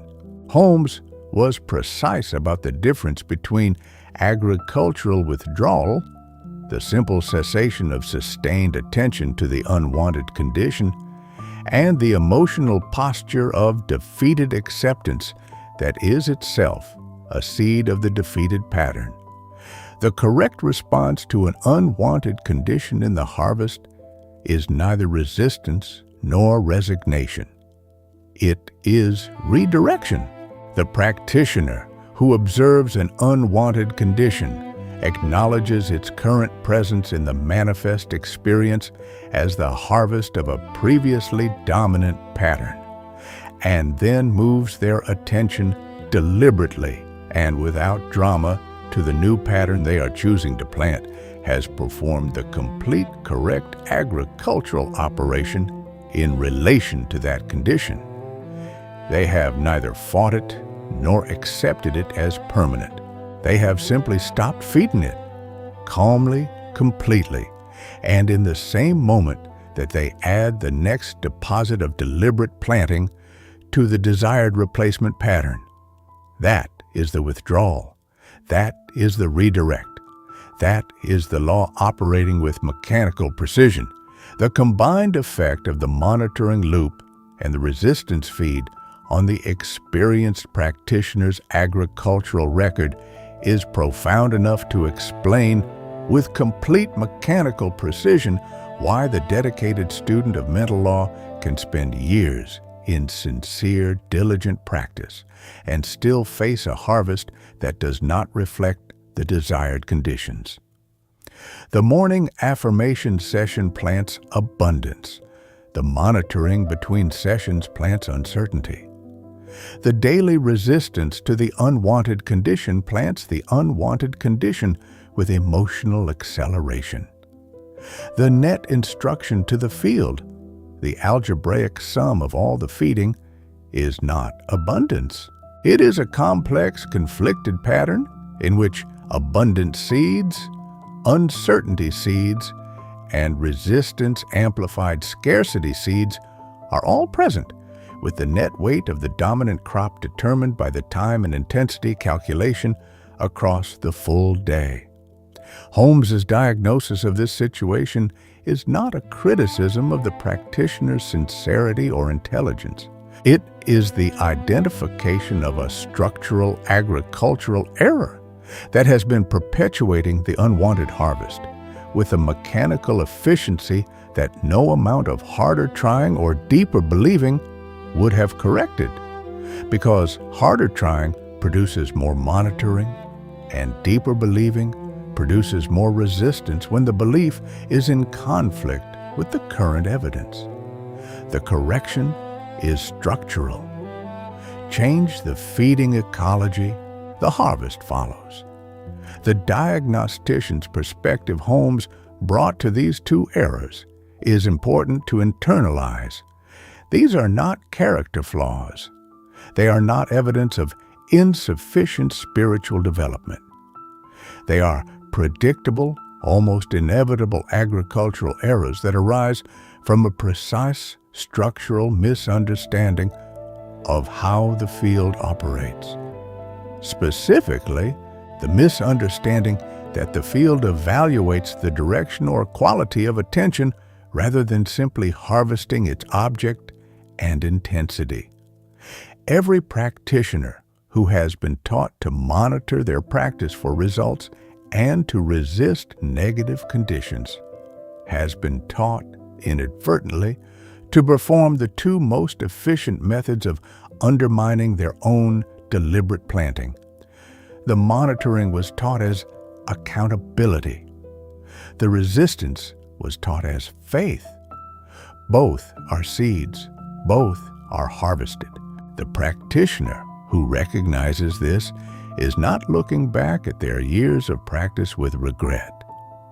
They are looking forward with the precise, surgical understanding of exactly what to change, and the complete certainty that changing it will change the harvest, because the law is absolute and it responds to what is fed.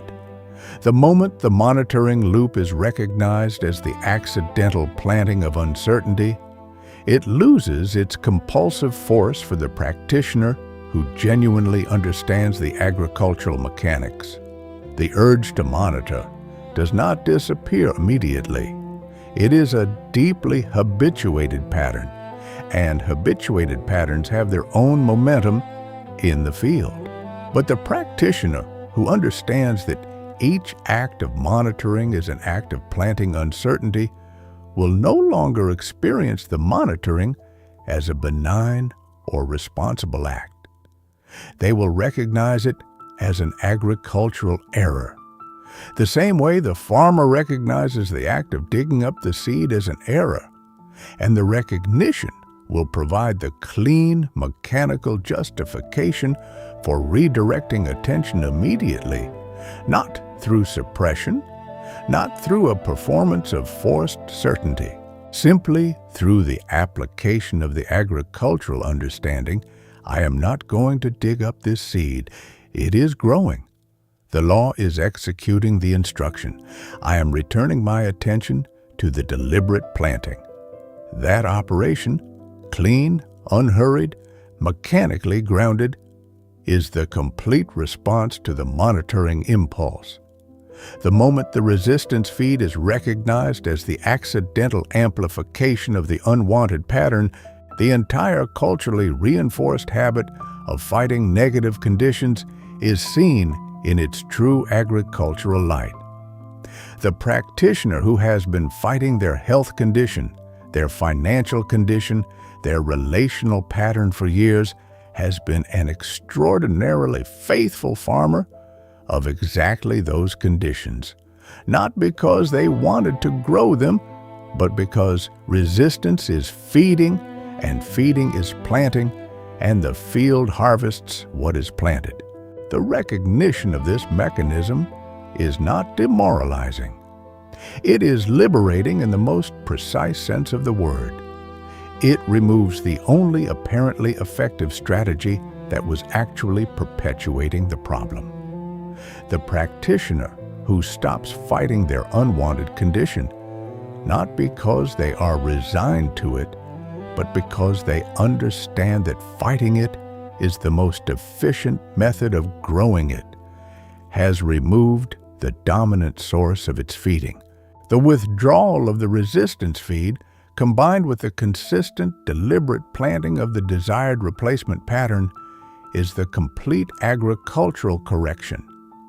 And the correction produces the correct harvest with the mathematical certainty of law. The field does not care what you want. This sentence is not a challenge to the practitioner's spiritual confidence. It is the most empowering statement in the entire science of mental cultivation, because it completes the picture of a law that is so absolute in its impartiality that it is equally available to every thinker who chooses to operate it correctly.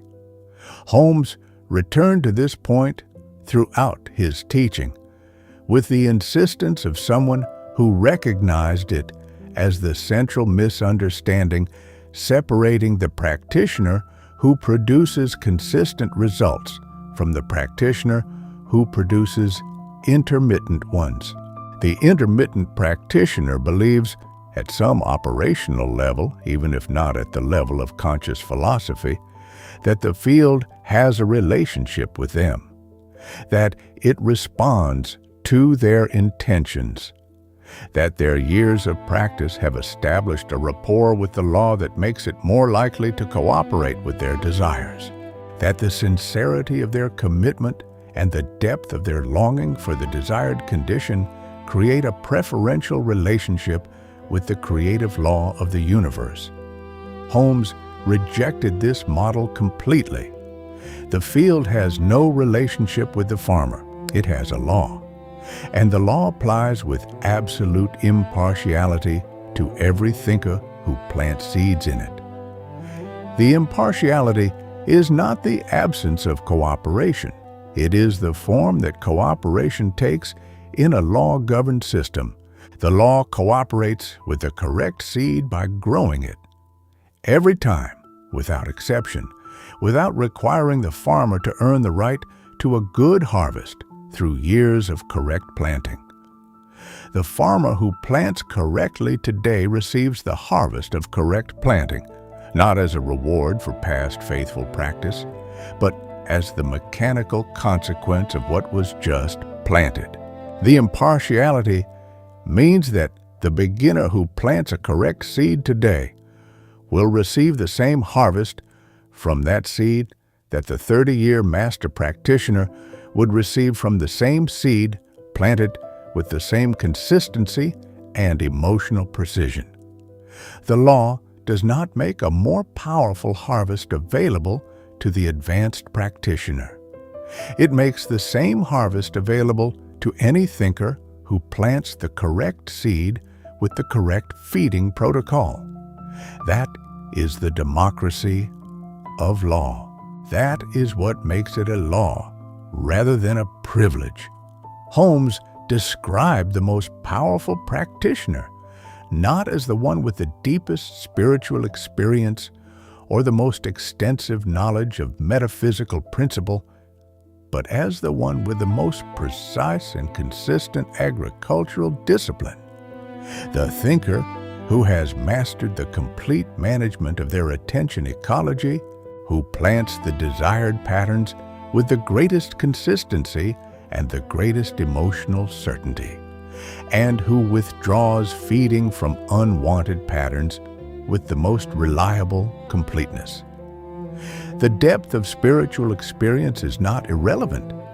A practitioner who has deeply internalized the reality of the one universal mind as the substratum of their own consciousness will naturally generate the emotional quality of certainty that constitutes the most powerful agricultural frequency available. But the mechanism of the harvest is the same regardless of the practitioner's spiritual depth. Consistent, deliberate, precisely specified, emotionally invested planting of the correct pattern, combined with the consistent withdrawal of feeding from unwanted patterns, produces the correct harvest. This is the practitioner's complete operating system. It requires no additional elaboration. It requires only execution. The permanent practical implication of the law's impartiality is the elimination of every form of excuse or explanation for a persistent unwanted harvest. Holmes was not ruthless in presenting this implication. He was precise. The practitioner who has faced a persistent unwanted condition for years and has been unable to explain its persistence despite genuine practice now has the precise explanation. The feeding ecology has been delivering a net instruction that supports the persistence of the condition through some combination of accidental habitual feeding, monitoring loop feeding, resistance feed amplification, or insufficient dominance of the desired pattern relative to the competing accidental feeding. The condition persisted not because the law failed, not because the practitioner is blocked by something beyond their agricultural authority, and not because the law makes exceptions for certain kinds of conditions that are more resistant to change. The condition persisted because the dominant pattern was the condition. Change the dominant pattern and the harvest must change. That is not a promise. That is the logical consequence of a law that has been shown across every analysis in this curriculum to be absolute.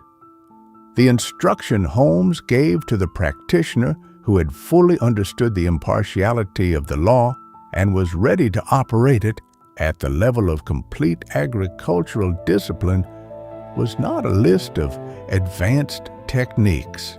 It was a single directive, stated with the quiet authority of someone who has already seen the calculation and knows the result. Manage the field with the complete precision of the sovereign thinker that you are. Plant the desired pattern with the full consistency and emotional certainty of a farmer who knows the law of harvest is absolute. Withdraw, feeding from every unwanted pattern with the calm completeness of someone who has no further agricultural interest in that crop, and allow the law to execute the instruction with the mathematical faithfulness that is its only possible mode of operation. The harvest will change, not because you hoped for it to change, not because you deserved it to change, because you changed what you planted. And the field harvests what is planted, always, without exception. That is the law.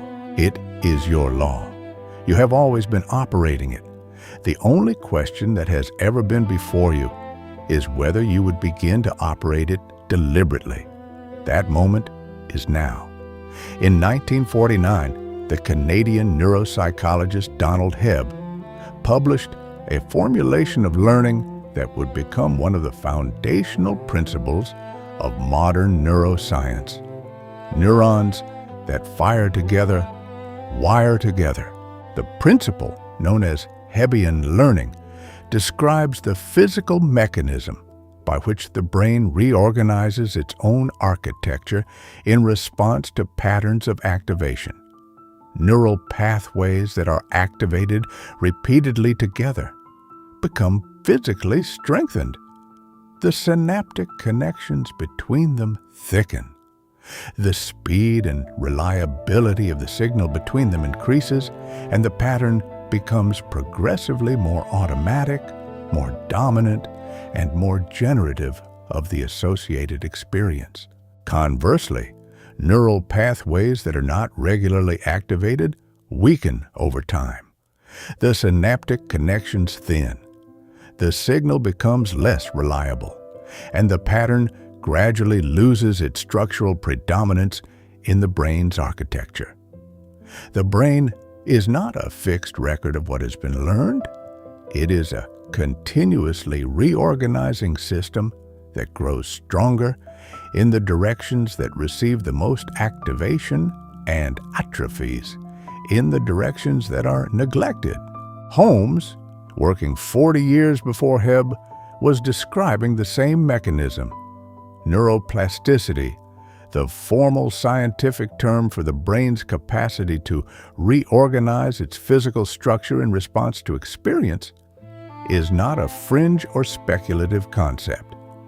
It is one of the most extensively verified principles in contemporary neuroscience, demonstrated across hundreds of studies using functional magnetic resonance imaging, electroencephalography, and direct structural measurement of neural tissue. The studies of London taxi drivers, whose hippocampal regions measurably enlarge in response to years of spatial navigation practice. The studies of meditators, whose prefrontal cortex measurably thickens in response to sustained contemplative practice. The studies of musicians whose motor and auditory cortices display dramatically enhanced structural development compared to non-musicians. All of these are demonstrations of the same underlying principle. Sustained, repeated patterns of mental activation physically remodel the brain in the direction of the pattern being practiced. What you feed consistently becomes structurally embedded. What you withdraw, feeding from, atrophies. The biology follows the attention. The attention field Holmes described is, at the neurological level, the totality of the brain's current architectural organization, the sum of every neural pathway that has been established, strengthened, or weakened through the cumulative history of the individual's sustained attention patterns. When Holmes spoke of the pattern pressed into the subconscious field, he was describing, in the language of the science of mind, what neuroscience now identifies as the dominant neural architecture governing the individual's perceptual, behavioral, and emotional response to their environment. The pattern is not a mystical imprint in an abstract field. It is a physical structure, a network of neural connections that has been built through repeated activation and that now operates as the default framework through which the individual organizes and interprets experience. The subconscious field is the brain's automatic neural architecture. The thinker's sustained attention is the mechanism by which that architecture is built, maintained, and modified. Holmes's agricultural law is neuroplasticity. The vocabulary differs. The mechanism is identical. The implication for the practitioner is precise and substantial. The unwanted pattern that has persisted in the practitioner's experience, despite years of genuine effort to change it, is not an abstract psychological habit or a metaphysical imprint that resists correction. It is a physical neural architecture, a network of neural connections that has been built through years of repeated activation and that now operates with the automaticity and structural robustness of a deeply embedded biological system. Dismantling this architecture is not primarily a matter of deciding to think differently. It is a matter of activating the competing architecture, the neural network corresponding to the desired pattern, with sufficient frequency and consistency to build its structural strength past the threshold where the old architecture is no longer dominant. This is exactly what Holmes described as the displacement protocol. The neuroscience of Hebbian learning explains at the level of physical mechanism why the protocol works. Because the brain physically reorganizes toward what is consistently activated and physically relinquishes the architecture that is consistently neglected. The monitoring loop, examined through the lens of neuroplasticity, reveals itself as the most effective neural entrenchment mechanism available to the practitioner. Every instance of anxious scrutiny of the harvest for evidence of change activates the neural architecture of the unwanted pattern. The financial scarcity network, the health concern network, the relational limitation network, and strengthens its synaptic connections through activation.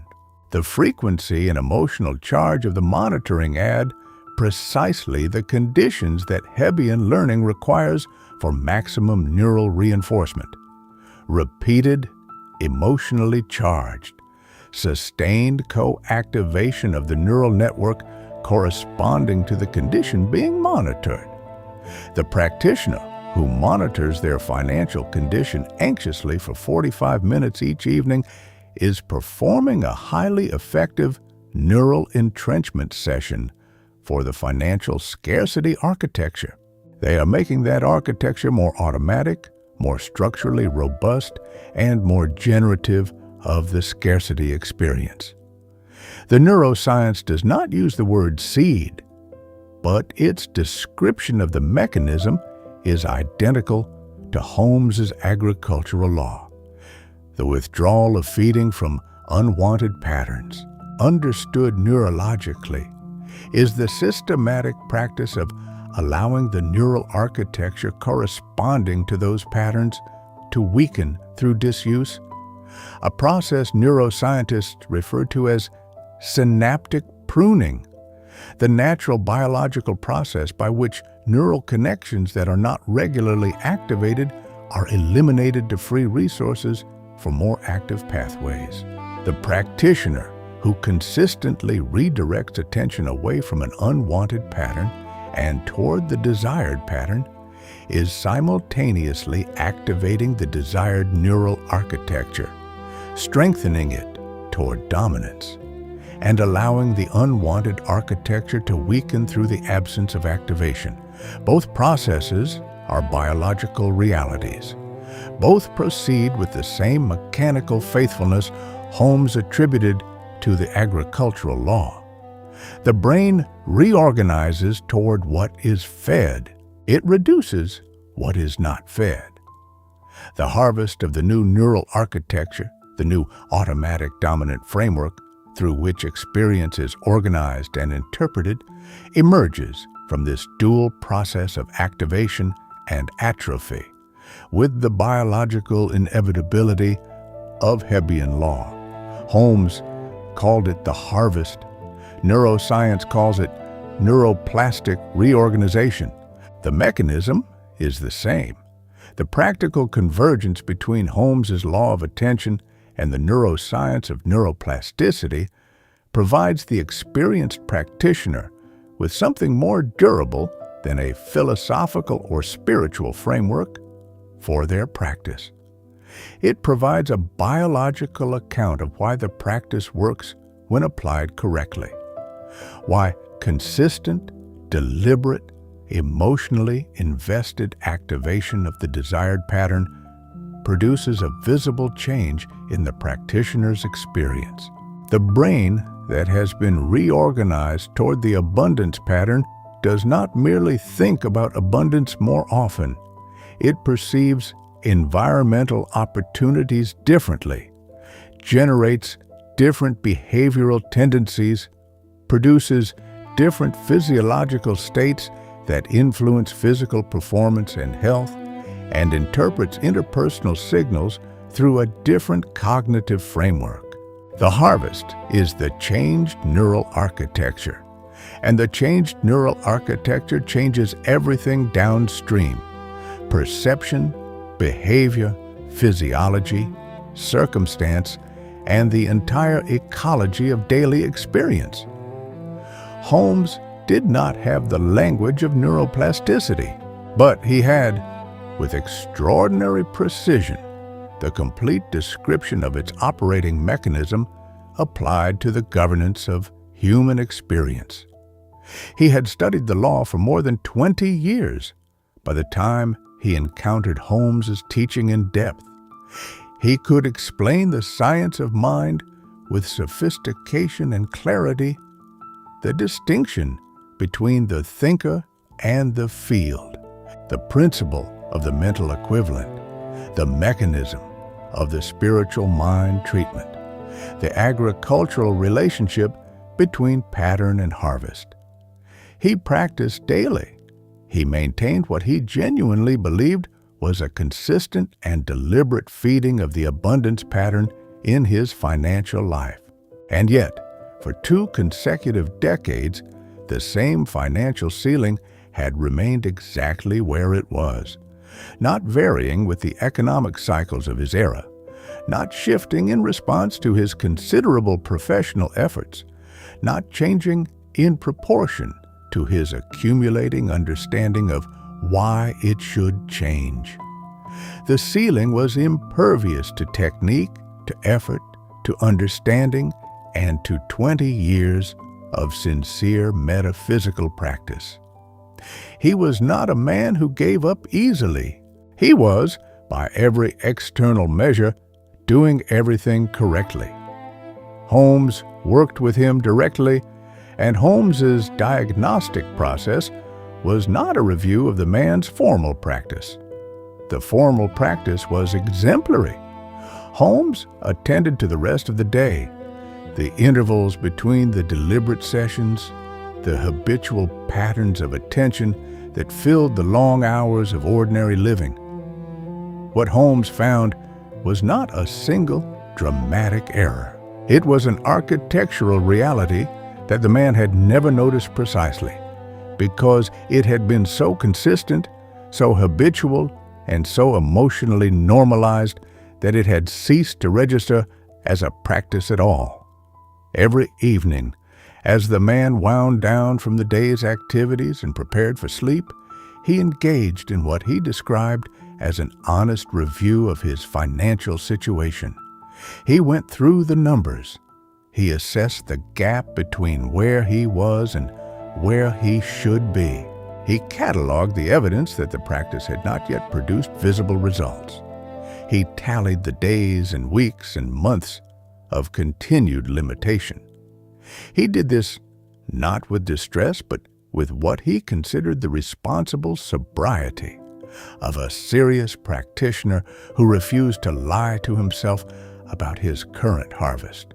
The review typically lasted between 40 and 50 minutes, and it was conducted every evening without exception.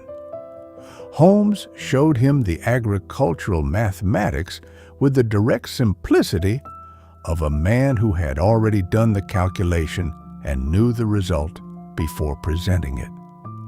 The man's morning practice, his deliberate abundance affirmation, his visualization of the desired financial condition, his spiritual mind treatment of the pattern, consumed between 15 and 20 minutes. His evening review, his detailed, thorough, emotionally sober cataloging of the evidence of financial limitation, consumed between 40 and 50 minutes. The net daily instruction delivered to the field was not ambiguous. The field received, on average, approximately 17 minutes of abundance feeding and 45 minutes of scarcity feeding, with the scarcity feeding occurring immediately before sleep. The period Holmes identified, consistent with Joseph Murphy's later elaboration, as the most agriculturally potent hours of the 24, because the hypnagogic state that precedes sleep presents the subconscious field in its most receptive condition for the impression of new patterns. The man had been performing his most intensive, most consistent, most biologically optimized planting session every night of his adult life. And he had been planting limitation. The man's response to Holmes's analysis was not immediate acceptance. It passed through several stages.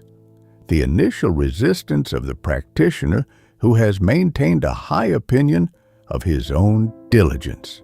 The uncomfortable recognition that Holmes's description of the evening review matched his own experience with precise accuracy, and finally, the quiet, devastating clarity of someone who has just understood, for the first time, exactly why the ceiling has not moved.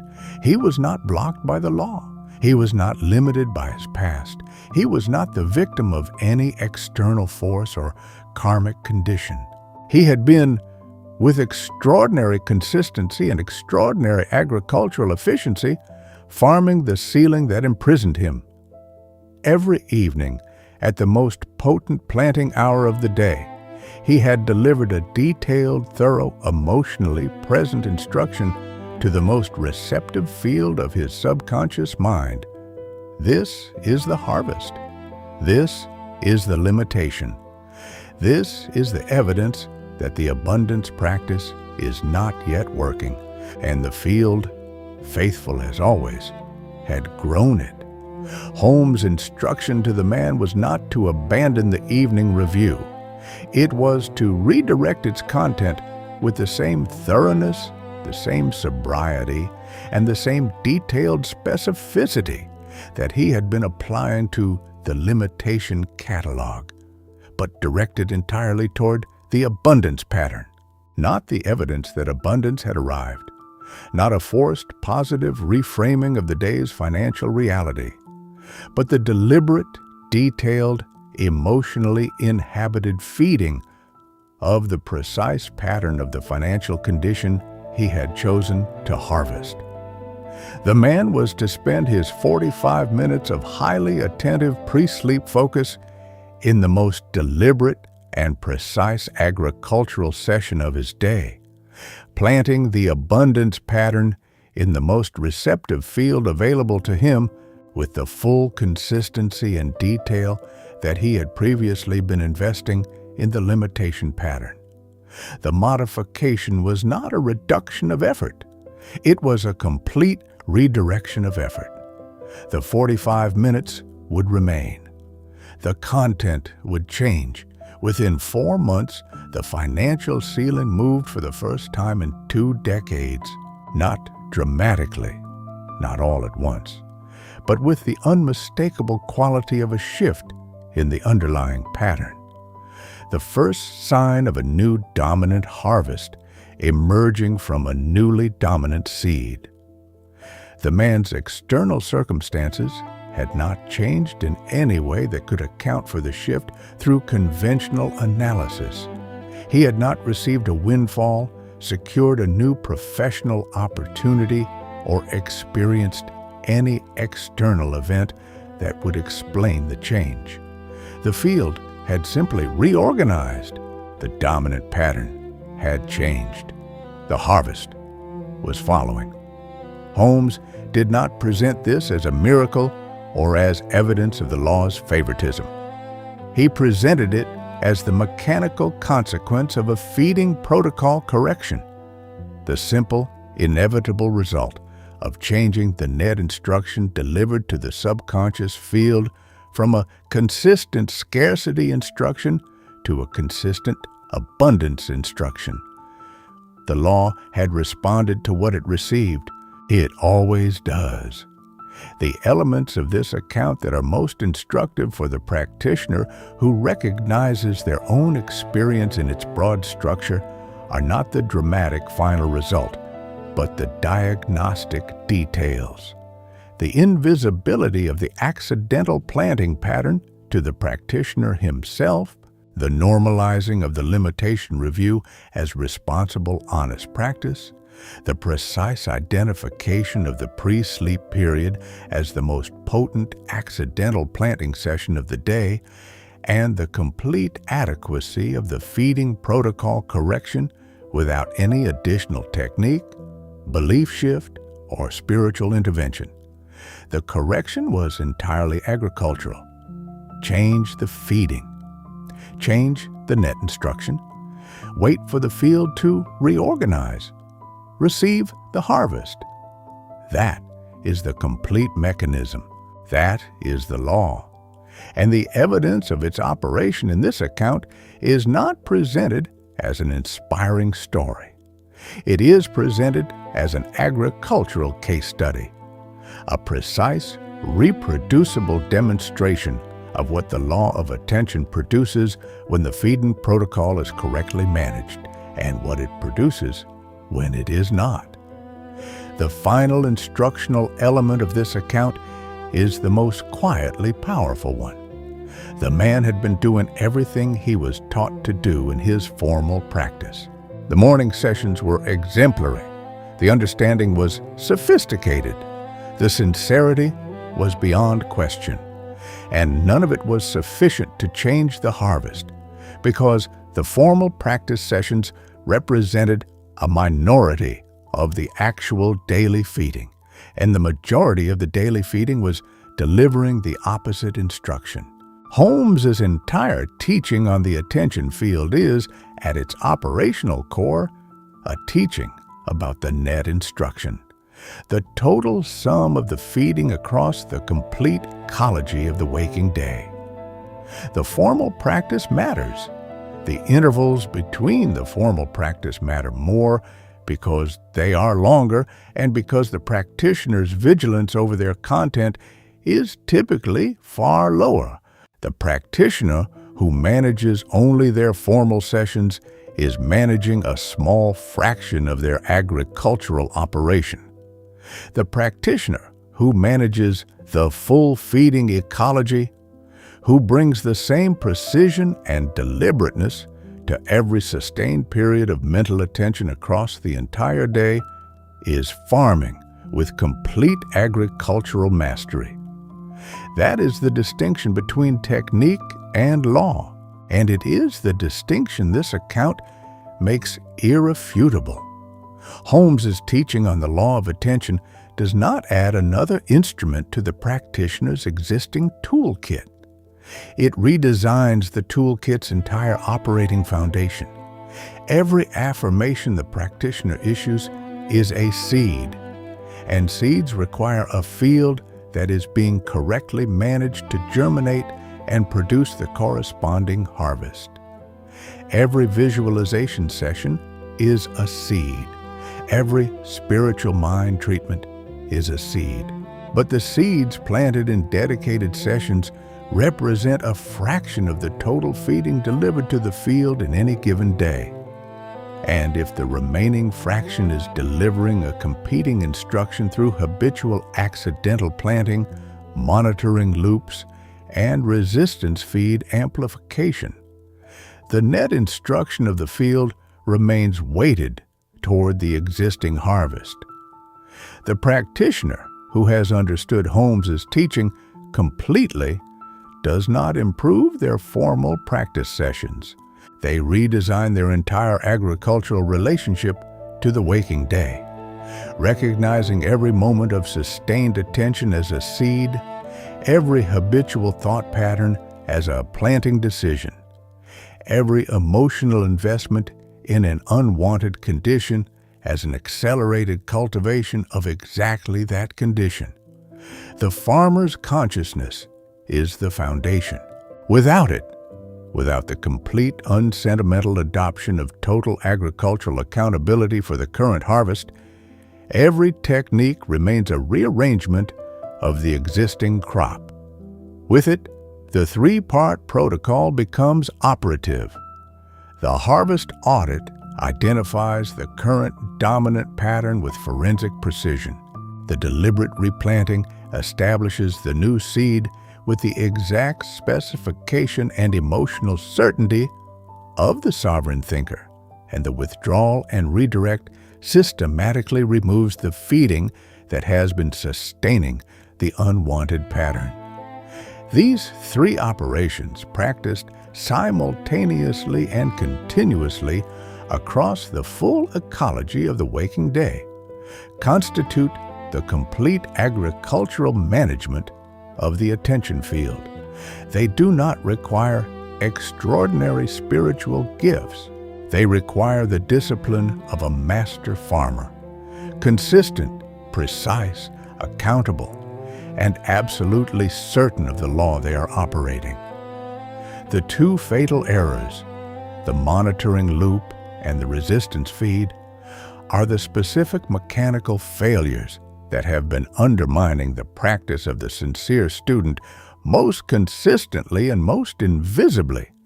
Their identification is not an indictment of the past practice. It is the surgical location of the structural error, the precise point in the agricultural system where the deliberate planting has been losing ground to the accidental planting.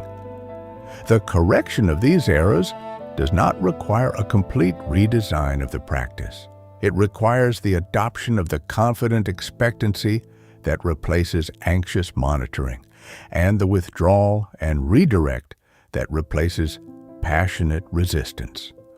Both corrections are available immediately. Both take effect the moment they are applied, and both produce an immediate change in the net instruction being delivered to the field, which means they produce an immediate change in what the field is growing toward, even before the new harvest is visible in the manifest circumstances of experience. The validation from neuroscience is not offered as a credential for Holmes's law. The law requires no credential. It is offered as the precise biological account of why the law operates with the consistency and reliability that Holmes attributed to it. Neuroplasticity and Hebbian learning describe, at the level of neural architecture, the exact mechanism by which sustained patterns of attention become structurally embedded in the brain and organize the individual's perceptual, behavioral, and physiological experience toward the harvest of those patterns. The subconscious field is the brain's automatic neural architecture. The pattern is the dominant neural network. The harvest is the reorganized experience that a restructured neural architecture produces. The law is the biological fact of neuroplastic reorganization. Holmes described it with the language of agricultural law. Neuroscience describes it with the language of synaptic biology. The mechanism is one. The complete synthesis of this teaching resolves with surgical precision the question that the experienced practitioner has been unable to answer for years. Not why the law works, but why it has not been working as expected in their specific experience. The answer is not a failure of the law. The answer is the net instruction. The field has been receiving a net instruction that is inconsistent with the desired harvest, weighted toward the existing harvest through the combined effect of accidental planting, monitoring amplification, resistance acceleration, and insufficient dominance of the deliberate replanting. The resolution is the complete correction of the net instruction, the systematic redesign of the total feeding ecology, to deliver a dominant, consistent, precisely specified, emotionally certain instruction toward the desired pattern in every area where the harvest is to change. The field will execute this instruction with the same mathematical certainty that it has executed every previous instruction. That is the law. That is the complete teaching. That is the architecture of the harvest that is already waiting to be grown. You have been farming your entire life.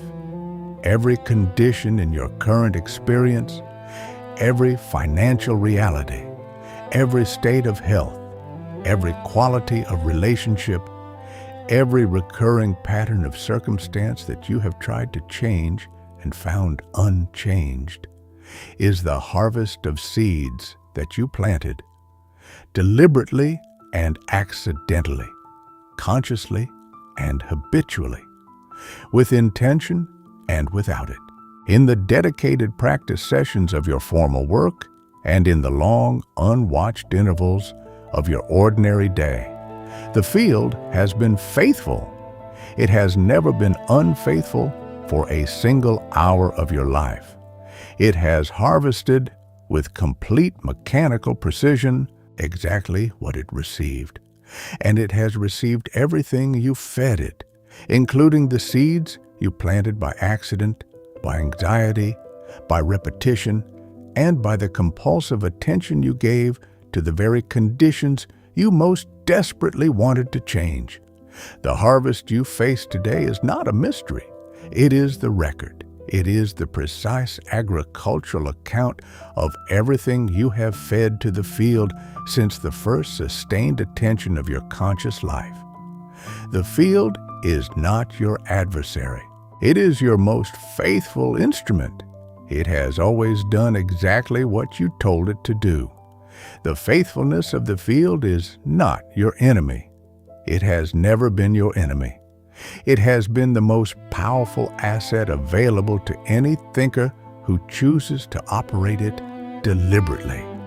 Because a system that responds with complete precision to what it is fed is a system that will respond with the same complete precision to the correct feeding once you choose to provide it. You are not correcting a broken instrument. You are redirecting a perfect one.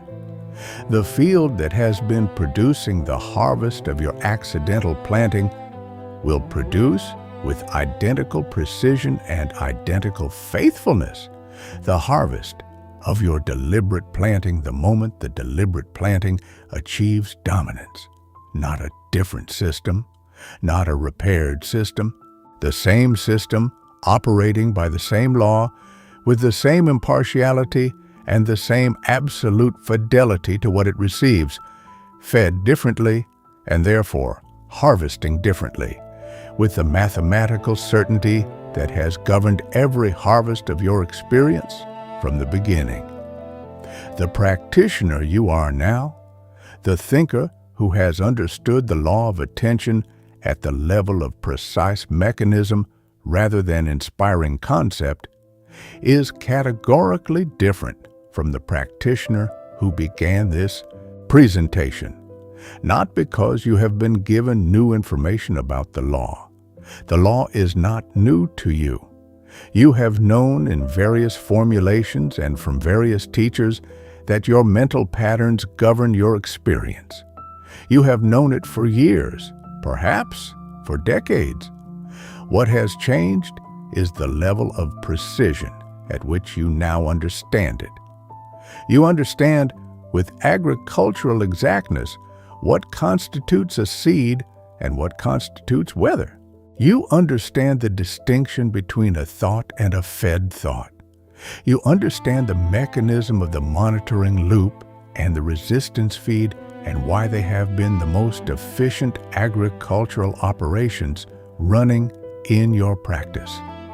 You understand the net instruction, the algebraic sum of the total feeding, as the actual operative variable governing the harvest, not the quality of the best session you have had this week. That precision is not a refinement.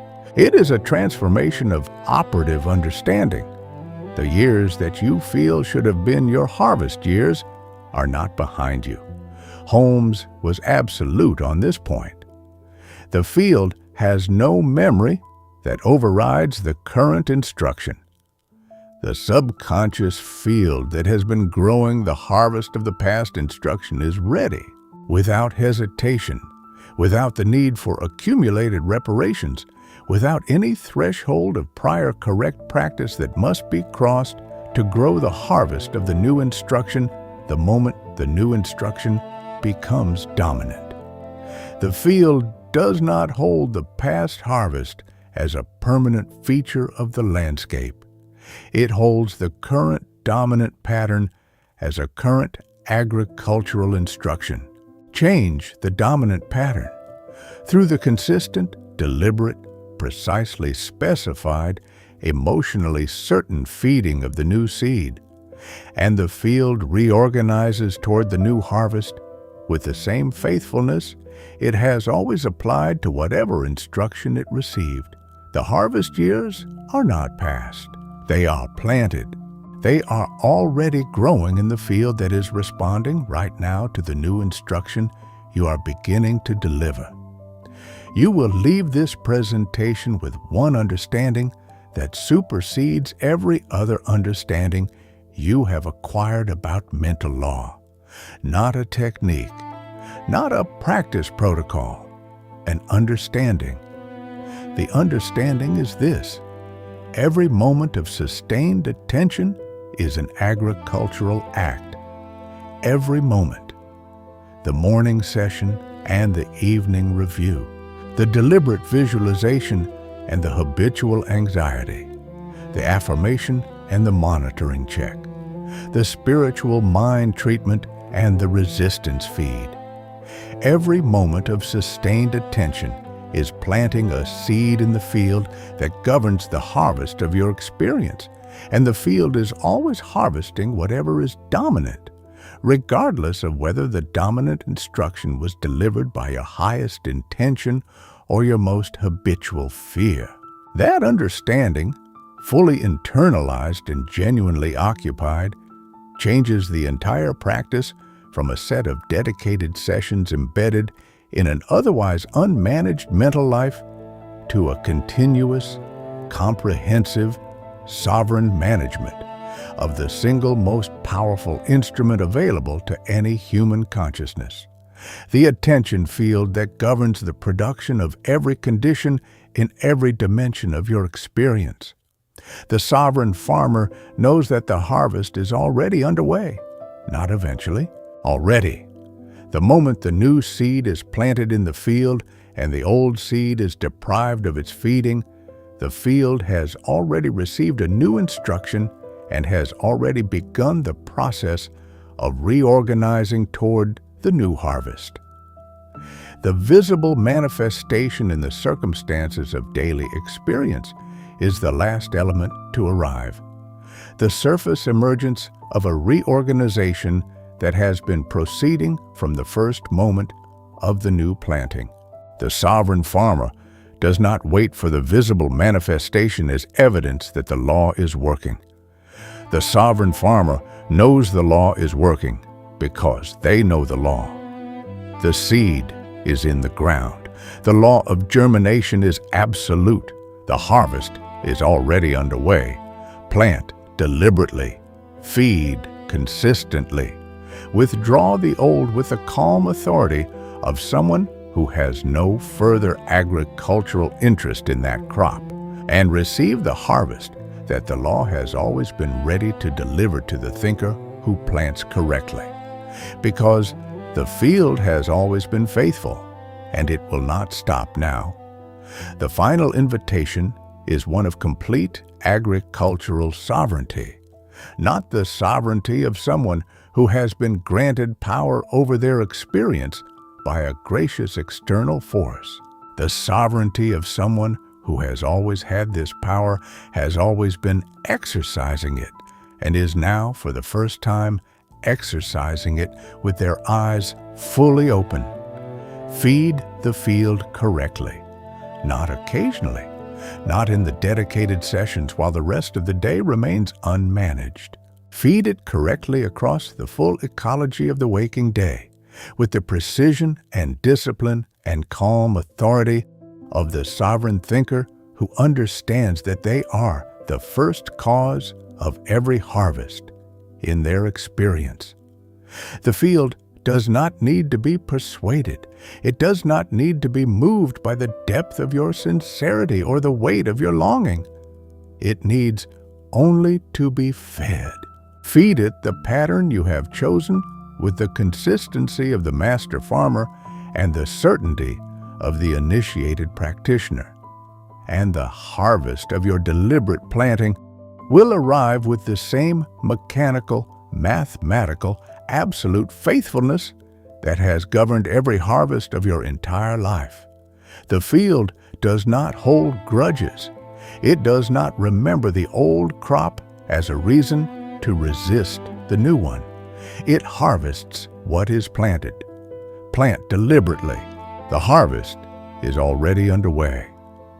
The feeding audit challenge begins now, not at some future point of readiness, but in the next 24 hours, as the first operative action of the practitioner who has moved from understanding the law to executing it. The practice is simple, and its requirements are absolute.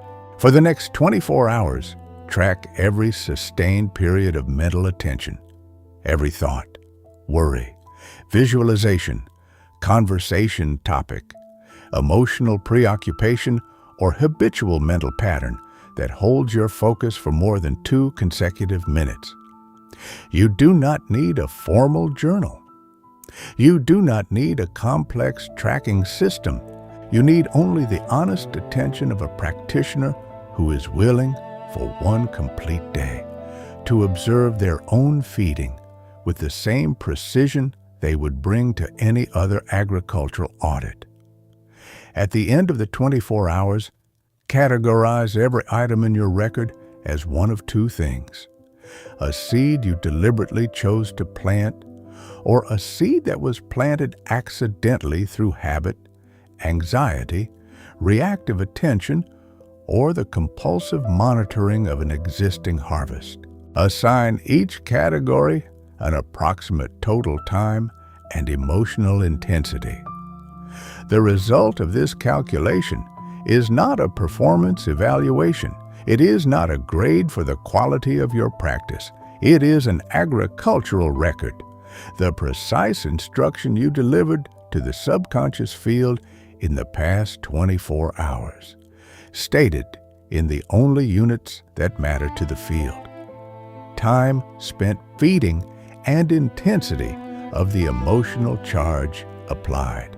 What you hold at the end of the audit is the exact map of what is currently growing in your field and what will be harvested if the feeding pattern continues unchanged. That map is not a judgment. It is a blueprint for the correction. Identify the single largest source of accidental feeding that the audit reveals, the one habitual attention pattern that consumed the most time, the one monitoring loop that ran most consistently, the one resistance feed that commanded the greatest emotional investment. Name it exactly. Describe it in the precise agricultural language of a practitioner who has understood the mechanism, not "I worry about money," but "I deliver approximately 40 minutes of daily feeding to the financial limitation pattern, concentrated in the evening review, with the emotional charge of honest sobriety that I have been misidentifying as responsible assessment." That precision is the beginning of the correction, because you cannot redirect a feeding pattern you have not precisely identified, and you cannot precisely identify it without the honest agricultural audit that this challenge is designed to produce.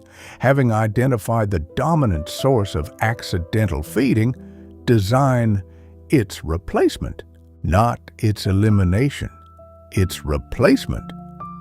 The time and attention currently invested in the accidental planting pattern does not disappear when the accidental planting stops.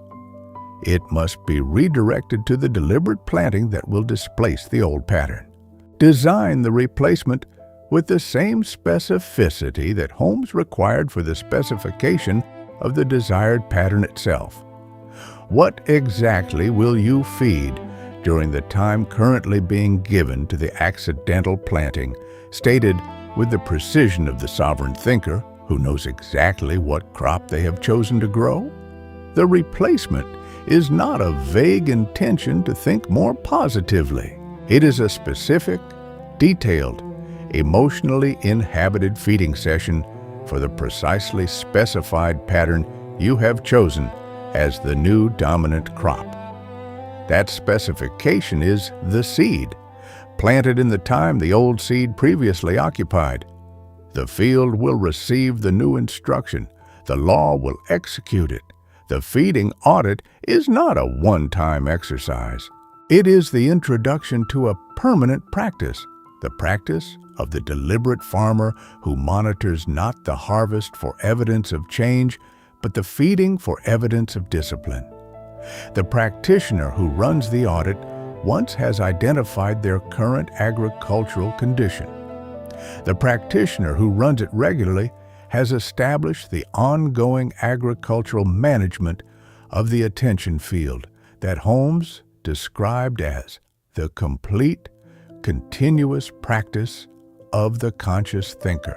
The distinction between these two practitioners is the distinction between someone who has understood the law and someone who has become it, who has integrated the farmer's consciousness so completely into the operating premise of their daily life that the management of the attention field is no longer a separate practice session, but the continuous, sovereign exercise of the thinker's complete authority over the single most powerful instrument in the entire architecture of human experience.